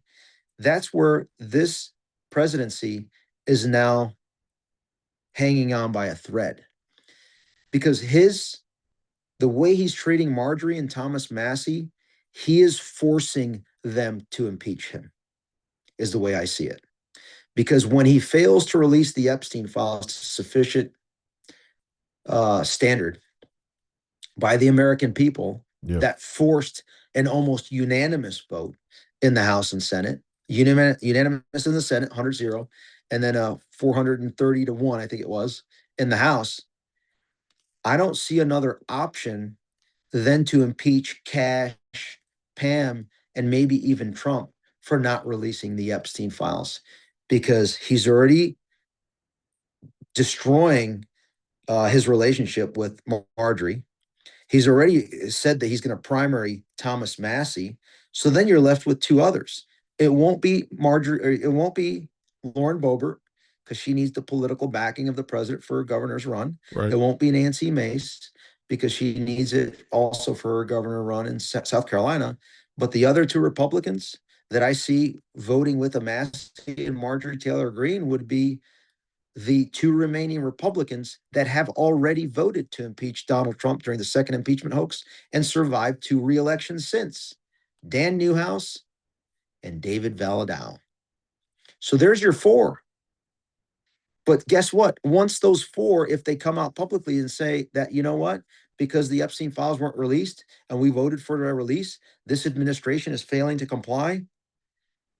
Once those four join the Democrats, you're going to see the same thing that happened at the last unanimous vote. America will demand that there be some sort of consequence for not releasing the Epstein files. Right. I wouldn't be surprised if there's a unanimous vote to impeach and then convict whoever they're going to impeach. I mean, and at some level, this administration, and I mean, does that make sense? My analysis on this? 100%, 100% is exactly how it's going to go down, unless there's a deal cut, in the 11th hour. Unless there's a deal cut, or unless they release it fully. That's right. But here's what the president, and God bless him and respect to you, he knows that I support him, but there's got to be a cost benefit analysis here. And the cost benefit analysis is, regardless, first of all, 2028, we'll see what happens. If we went the Ivan way, then it's going to be Trump 2028 by the strong arm of justice and American patriotism. But we'll talk about that. We'll have you come to Minnesota and we'll talk about that, flush that out more. But if he goes scorched earth against the deep state, you will see the internal MAGA civil war completely over, and we will completely lock arms once again behind this president, without question. But I wonder, though, here's my only question. And I say, again, I hope for the best. I prepare for the worst. It's like good military men and athletes do the same thing. We prepare for the worst. Worst case scenario, that's why I like it. The other team, worst case scenario, the other team is going to hit every shot. Okay, so how do we deal with that? Right. But so, again, I think the cost-benefit analysis is, even if we say the donor class was instrumental in the victory in 24, which obviously they were, without the donor class, he wouldn't have won and the republic would be lost. Right. At what cost? The question now is all of the progress that's been gained, even if you're on the pro-Israel side, even if you say, you know what, for too long, the Barry Hussein Obamas of the world were trying to prop up this Muslim Brotherhood, Middle East thing, anti-American ethos that's all through the universities. Now you have child mutilation jihadists, right? Transgender jihadists, running around our country. All of the progress that's been gained will be lost if our credibility is shot, because we don't want to release this list. And let's just say worst case scenario, President Trump is on one of these flight logs, or President Trump is in one of the, the emails that were already released. President Trump's name is mentioned. If you're one of these donors and that client list is released, you're going to now do everything in your power to not support. Like, you have the ability to fund or not fund or fund against the Republicans.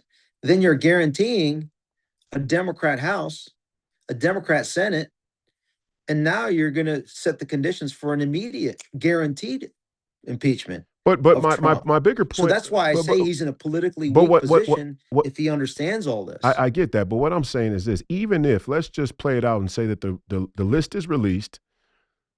I mean, let's just be honest. The American people talk like we don't like sexual perversion, but we're living in a world where 60% of the people in this country spend over 70% of their time on the internet, and over 50% of it's pornography. And least we say a lot of it is tilting towards the more perverted than the less perverted. I mean, this isn't Lorno kind of romantic porn that's going on here. This is full blown hardcore fetish, strange shit that they're showing. The legal ramifications from a criminal standpoint have already been, in some respects, adjudicated, or else we wouldn't have a file to begin with. So we're really talking about the reputation of a few select political elites Right. and It's corporate because I don't elites. see our institutions policing themselves. It's more of a public disclosure Exactly. reputation. And This is there's all going this. to, and again, Yeah. I don't disagree with anything that you said about the analysis of content and internet search and all that, whatever use. But that public disclosure will put enough American citizens informed with full stop evidence that these people will not be able to walk anywhere Right. without being confronted. Right. And that's the accountability that I No, think but they I fear. said it for a different reason. My question to you is, are they protecting Israel and Israel's intelligence service because Jeffrey Epstein was an asset? See, that's where my mind goes to, and I don't mean to So harp on Israel, but it does no, seem like with the I Adelson think it's a connection, component of it. yeah, My assessment is that it is a joint. So the Epstein, whatever you want to call it, blackmail op, hmm I believe was a Mossad run in conjunction with the CIA okay, and or I guess FBI if they have all the files and MI6. That's where enough indicators for me lead me in that direction. And I would, if you already use Intel speak, I'm somewhere teetering between a low and moderate level of confidence that it was a Mossad, CIA, MI6 with with the possibility that FBI, especially on the domestic side, right? hmm When it deals with uh US names, right? got it. On domestic activity. So then you would have to incorporate the FBI component. Because when we've seen not only the last 11 years, the FBI has been running amok. I mean, it's basically since its inception. So the culture of the FBI, especially at headquarters in the Washington field office, it's completely corrupt. It's its It's own not like, government. It's oh, its own the line country. agents are good. Yeah, it's its It's own the country. entire. It's ridiculous. It's its own country. I mean, even CIA too. It's its own government. It's a hedge So fund. have you heard anything about John Radcliffe, the CIA director? Like, did the deep state go after him and publicly humiliate him? No, No. no, He just easily smoothed in as the CIA director. Did has he made any reforms publicly that he's talked about? Has he no. fired anybody? Has he held any of the 51 spies who lied to account? Has he looked into anybody that was affiliated with the 51 spies who lied? The John Brennan lackeys that still control and run John Radcliffe right now? No, they're still all in place and they only get elevated. Some of them are probably at the director of national intelligence and permeate throughout the entire intelligence community as joint duty assignment officers that perpetuate the constant and continual coup kicked off by John Brennan. Like I argue this until you show me otherwise. The CIA is still run by John Brennan. The FBI is still run by Chris Wray and James Comey, and the DOJ is still being run by Rod Rosenstein, Eric Holder, and Sally Yates. Boom. Yeah. Boom. Until there's a cleansing that happens in those institutions. Yeah. Those figureheads yeah. do not control that organization. The administrative state. And the easiest, you want the solution? Please. There's proceed. a real simple solution to this, Proceed. Royce. If I were named the position, FBI director, DOJ, AG, CIA director, just think of it as whatever your choice organization. The first thing I would do in that executive position would be to immediately put out to the entire force that if you are unjabbed, you did not take the jab. Number one, your badge access continues. Now you will be elevated, especially if you were a whistleblower, to the highest level positions in my organization. Number two, those that didn't take the jab will now fill all of the senior executive service positions, all of them, depending on how many people did that. Mm. Those that took the jab, you no longer have the ability to enter the workforce. You're not fired, but if you want to come back to work, you have to write a sworn affidavit under oath, certified. Who in the organization compelled and coerced you into taking the jab with all receipts that you can find, phone call, text, email, meetings, etc. Everything. That then is used as the evidence that we need to administratively go after those that were the COVID zealots. Because it all overlaps. Yeah. The COVID zealots, the DEI, the CRT, the unconstitutional activity, the illegal behavior. The forever wars, It's all of it. COVID makes it easy, Right. because that's the overarching one, right? And everything else is kind of subordinate to that as a smaller offshoot.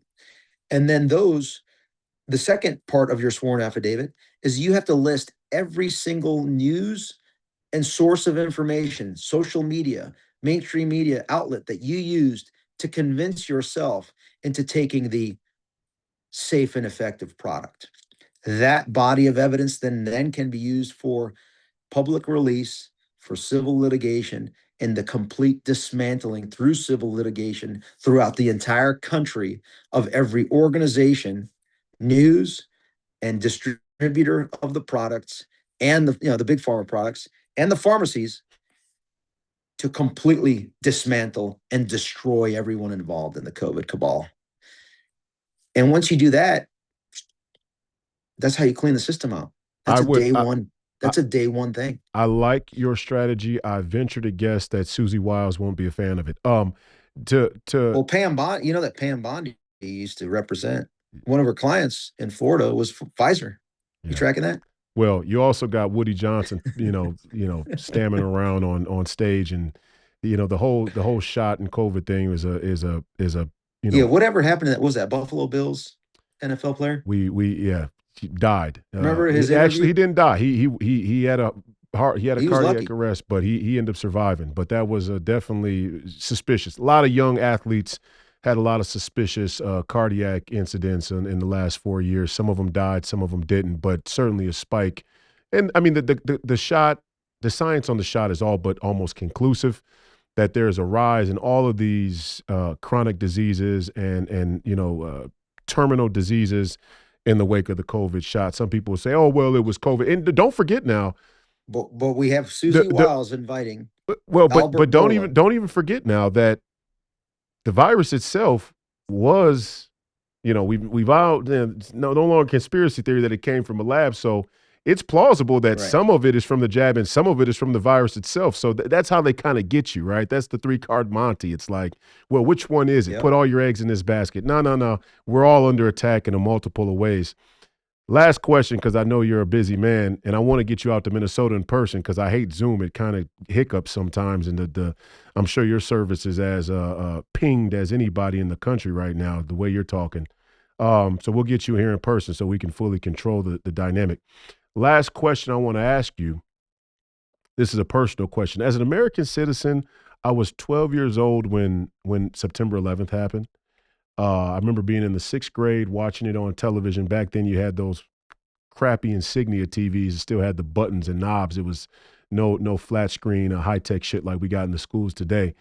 Certainly no iPads. But I watched 9/11 happen, and the story about SEAL Team 6 and the sea burial, in my opinion, and maybe I'm a radical, I thought that Osama bin Laden's head should have been brought back to America and placed at 1600 Pennsylvania on a pike as a warning to all of these radical Islamists.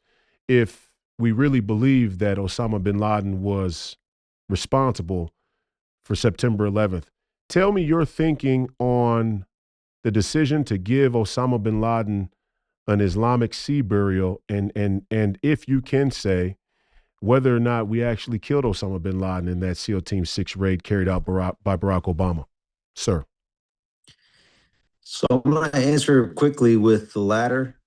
I've spoken to Rob O'Neill, who is the guy that allegedly, killed Osama bin Laden, and he said, yeah, absolutely, he did that. And I've spoken to him personally. I got no reason to not believe him. As far as the first part of your question, it's a great question. That's something that you need to ask Mr. Barry Hussein himself, because I think he was the one that made that decision. Thank you for your time, sir. I appreciate it. Appreciate you giving us your insights and sharing your life story and life's work and experience. Glad that you're in the fight. rising star in American When politics. can I come out and help campaign with you? Oh man, anytime. We'll set it up anytime you want, man. You can come out to Minnesota. We'll do a 3 hour. We'll do a 3 hour. We'll do a couple 3 hour podcasts. I want to dig deep into what you've seen and you know what you're Yeah, thinking we're just about hitting going the forward. superficial layer here today. Yeah, we're just getting started. But I appreciate your time, brother. Thank you. Godspeed to you, man. Thanks, Royce, for doing this. I Yeah. appreciate you jumping in Give the me the fight, being a social man in the medias, man. arena. Social Seriously. media, where can people find you? Website? Yeah, website's Raiklin.com, just spelled Raiklin. I'm on X, Ivan Raiklin, Rumble, Telegram, Locals, Substack, etc. Just the free speech platforms, but we'll see what happens next. Maybe we can take over the comedy platforms as well. Yeah. God bless you, sir. Thank you, man. I appreciate Hey, it. God bless. There you have it, ladies and gentlemen. Another incredible family and friends edition of Please Call Me Crazy. We've been taking a hiatus here for the last week or so, last 10 days. And I'm excited to see that the Chris Martinson podcast on Charlie Kirk has started to get a little bit of traction, a little bit of traction on YouTube even, which is a great sign. We've been throttled and shadow banned on YouTube since our earliest episodes with the great Alex Jones. You start a podcast, especially at a time when the canceling and censorship is at its height, probably shouldn't lead off with a guy like Alex Jones, but we did it nonetheless because we believe in the truth and we believe in free speech and that it should be represented not only structurally, systematically on these social media and content platforms, but in our own content and on our podcast here. Please Call Me Crazy, Free People Radio. And we love the great Alex Jones. You know, people can say what they want about it. Has he made mistakes? Sure. He would tell you that, but it's no reason to say that he doesn't deserve a voice and to discount all the work that he's done. But, you know, we took a penalty for that. We took a hit for having Alex Jones on so early, but we continue to fight. We get great traction on War Rooms platforms, Rumble, Getter. We get great audiences there on X. And we got people listening and watching all around the world. So important people as well. You know, this gentleman who we had on this evening, the great Ivan Raiklin, watched the show. He watched the content, and obviously he was very complimentary of the work that I've been doing in recent years. And it's obviously a great honor because of what he's given his life to and dedicated his life to and sacrificed his life for in this great country. So I hope you enjoyed the interview. We're going to get back to our regularly scheduled program. Ivan Raiklin, and I believe next up is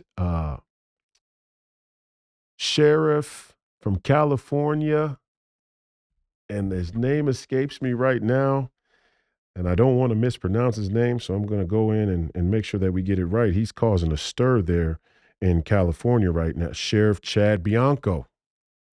Sheriff Chad Bianco. Hopefully we have him up next on the podcast. We've been in contact, and I would love to get his take on what he's seen in the failed state of California and what his plans are in this governor's race coming up here in the 2026 midterms. Promising candidate, Sheriff Bianco in the great state of California. Have some friends out west that are very excited about his run for governor.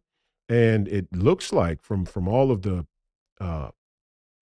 polls that he is within striking distance, which shouldn't shock us. I mean, you would think eventually Californians would say, despite my ideological disposition, I got to face facts about the results. The results are the results, and the results in California are not in favor of the current Democratic establishment out west. So hopefully we get Sheriff Chad Bianco on soon. We also are overdue for a conversation with Hotep Jesus.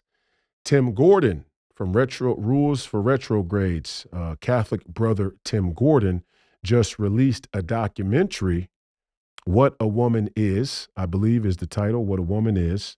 And he and his wife, I believe, a great Catholic couple, worked on that documentary. So I think you can go and see that now on all platforms. Tim Gordon, What a Woman Is.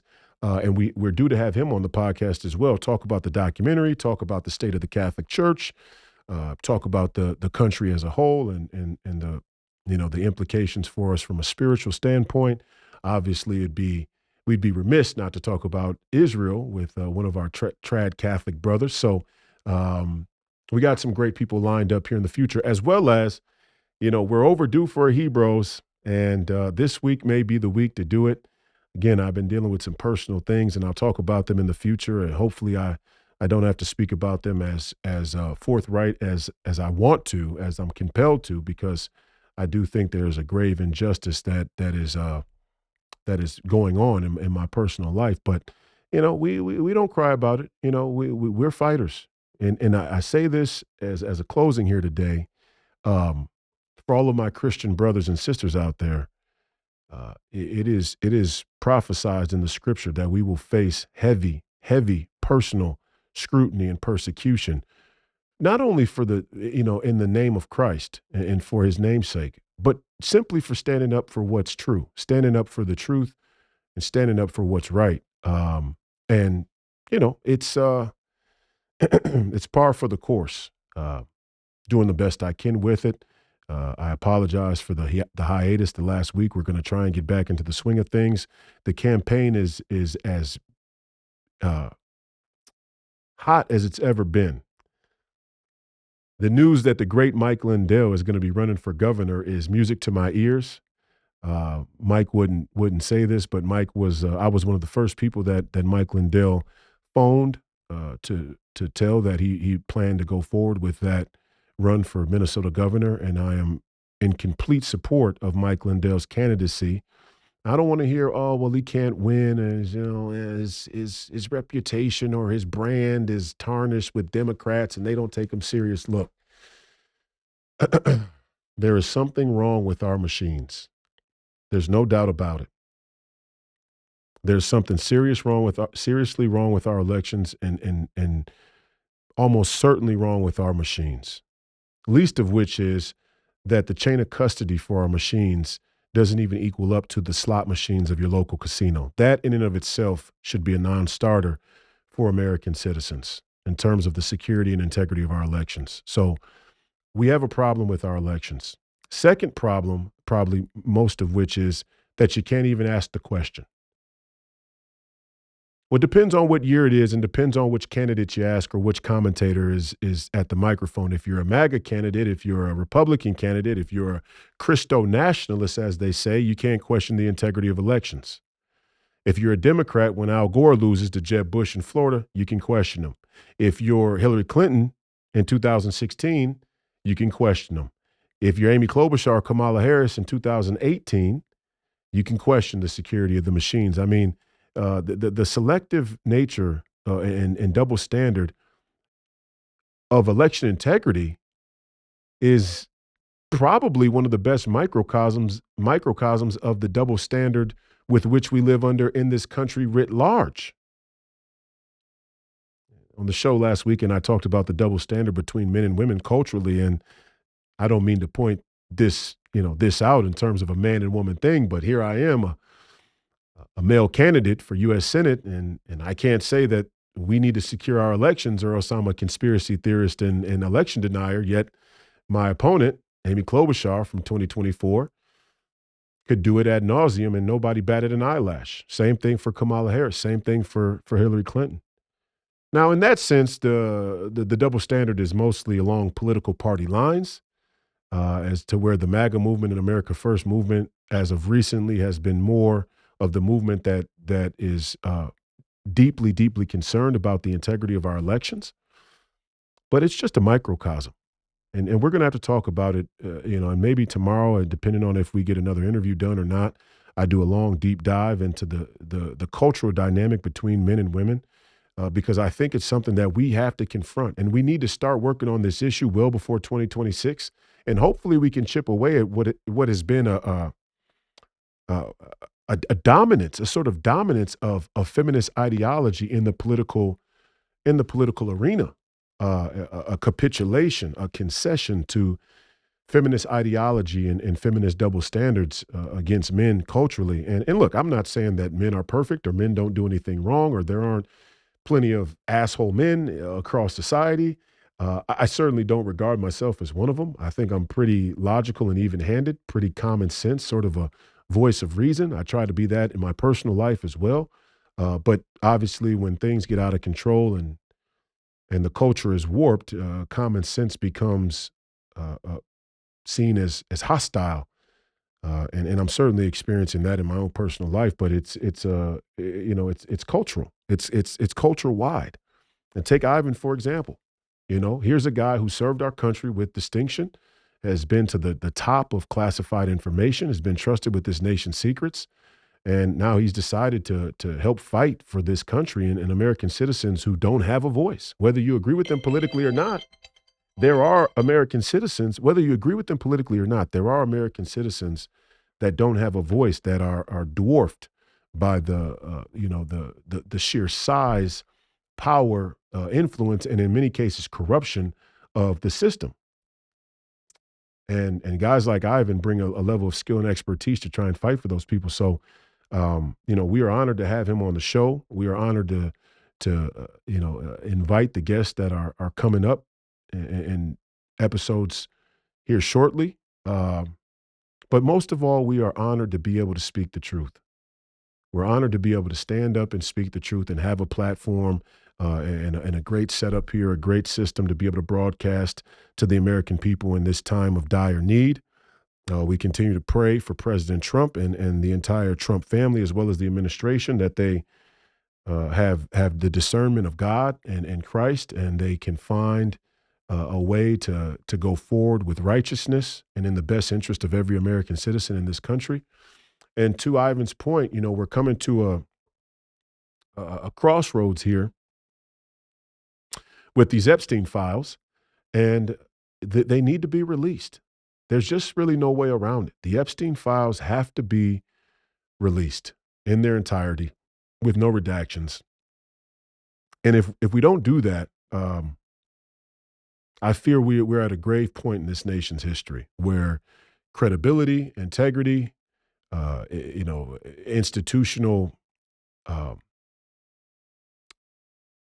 institutional uh, righteousness will reach critical. And again, probably only a handful of people when it's all said and done. Doesn't matter. Doesn't matter. Let the names be revealed and let the chips fall where they may. Tough to say, but it's true. It is what it is. When patriots like Ivan Raiklin come out and say, hey, this has got to be released. You're talking about a guy who dealt in espionage, who dealt in geopolitics, foreign policy, served this nation from an intelligence capacity.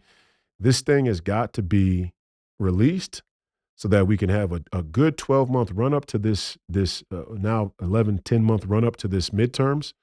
And we can get this country back on track in the second half of this Trump administration and look forward to 2028 with our head held high. We can't allow whatever special interests and lobbies to curtail, to sidetrack the progress that's been made here. And we've made great progress. The tariffs, great progress with the revenue. Great progress. The border, incalculable. You can't even really put a number value. I mean, you could put a number to it. We can count the amount of people who are coming, who aren't coming anymore, who were coming before, but it's an invaluable proposition what's been done at the border in the positive for this country.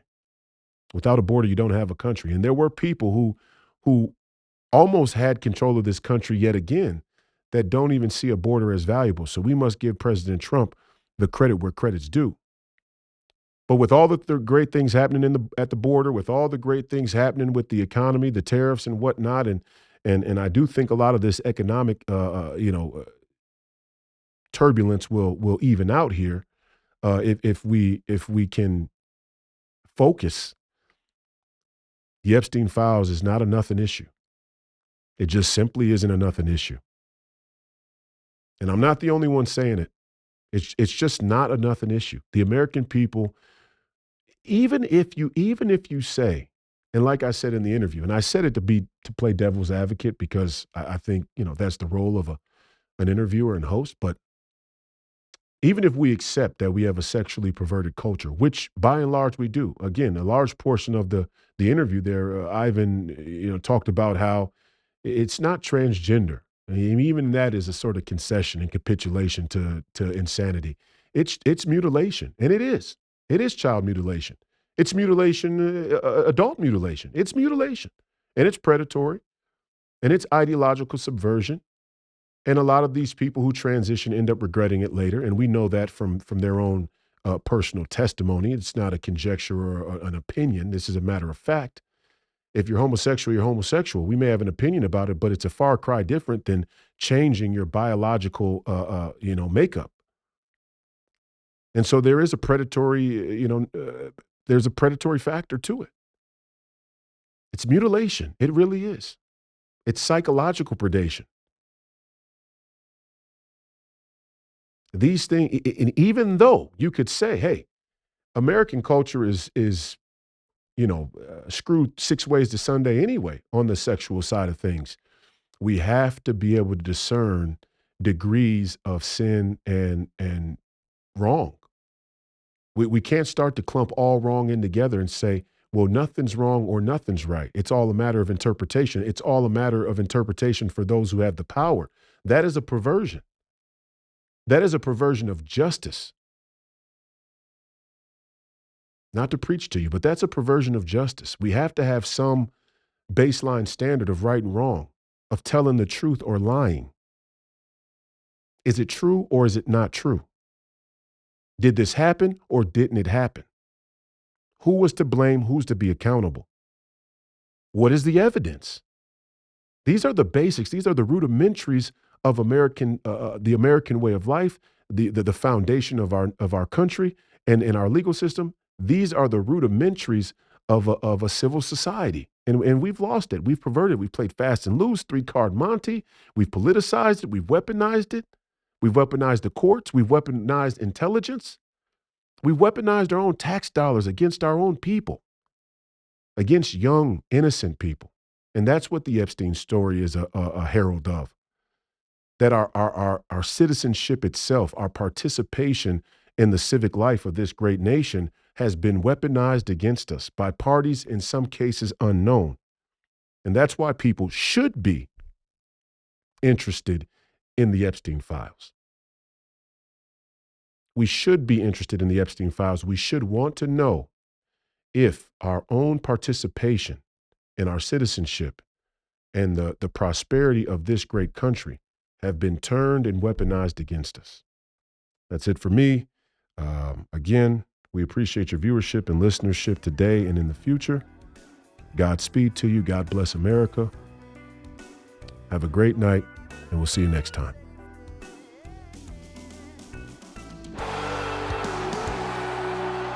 Everything's up on the bar. We're all in.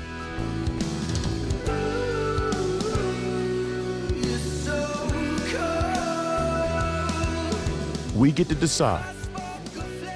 Do you want to live on your knees, or do you want to die on your feet fighting?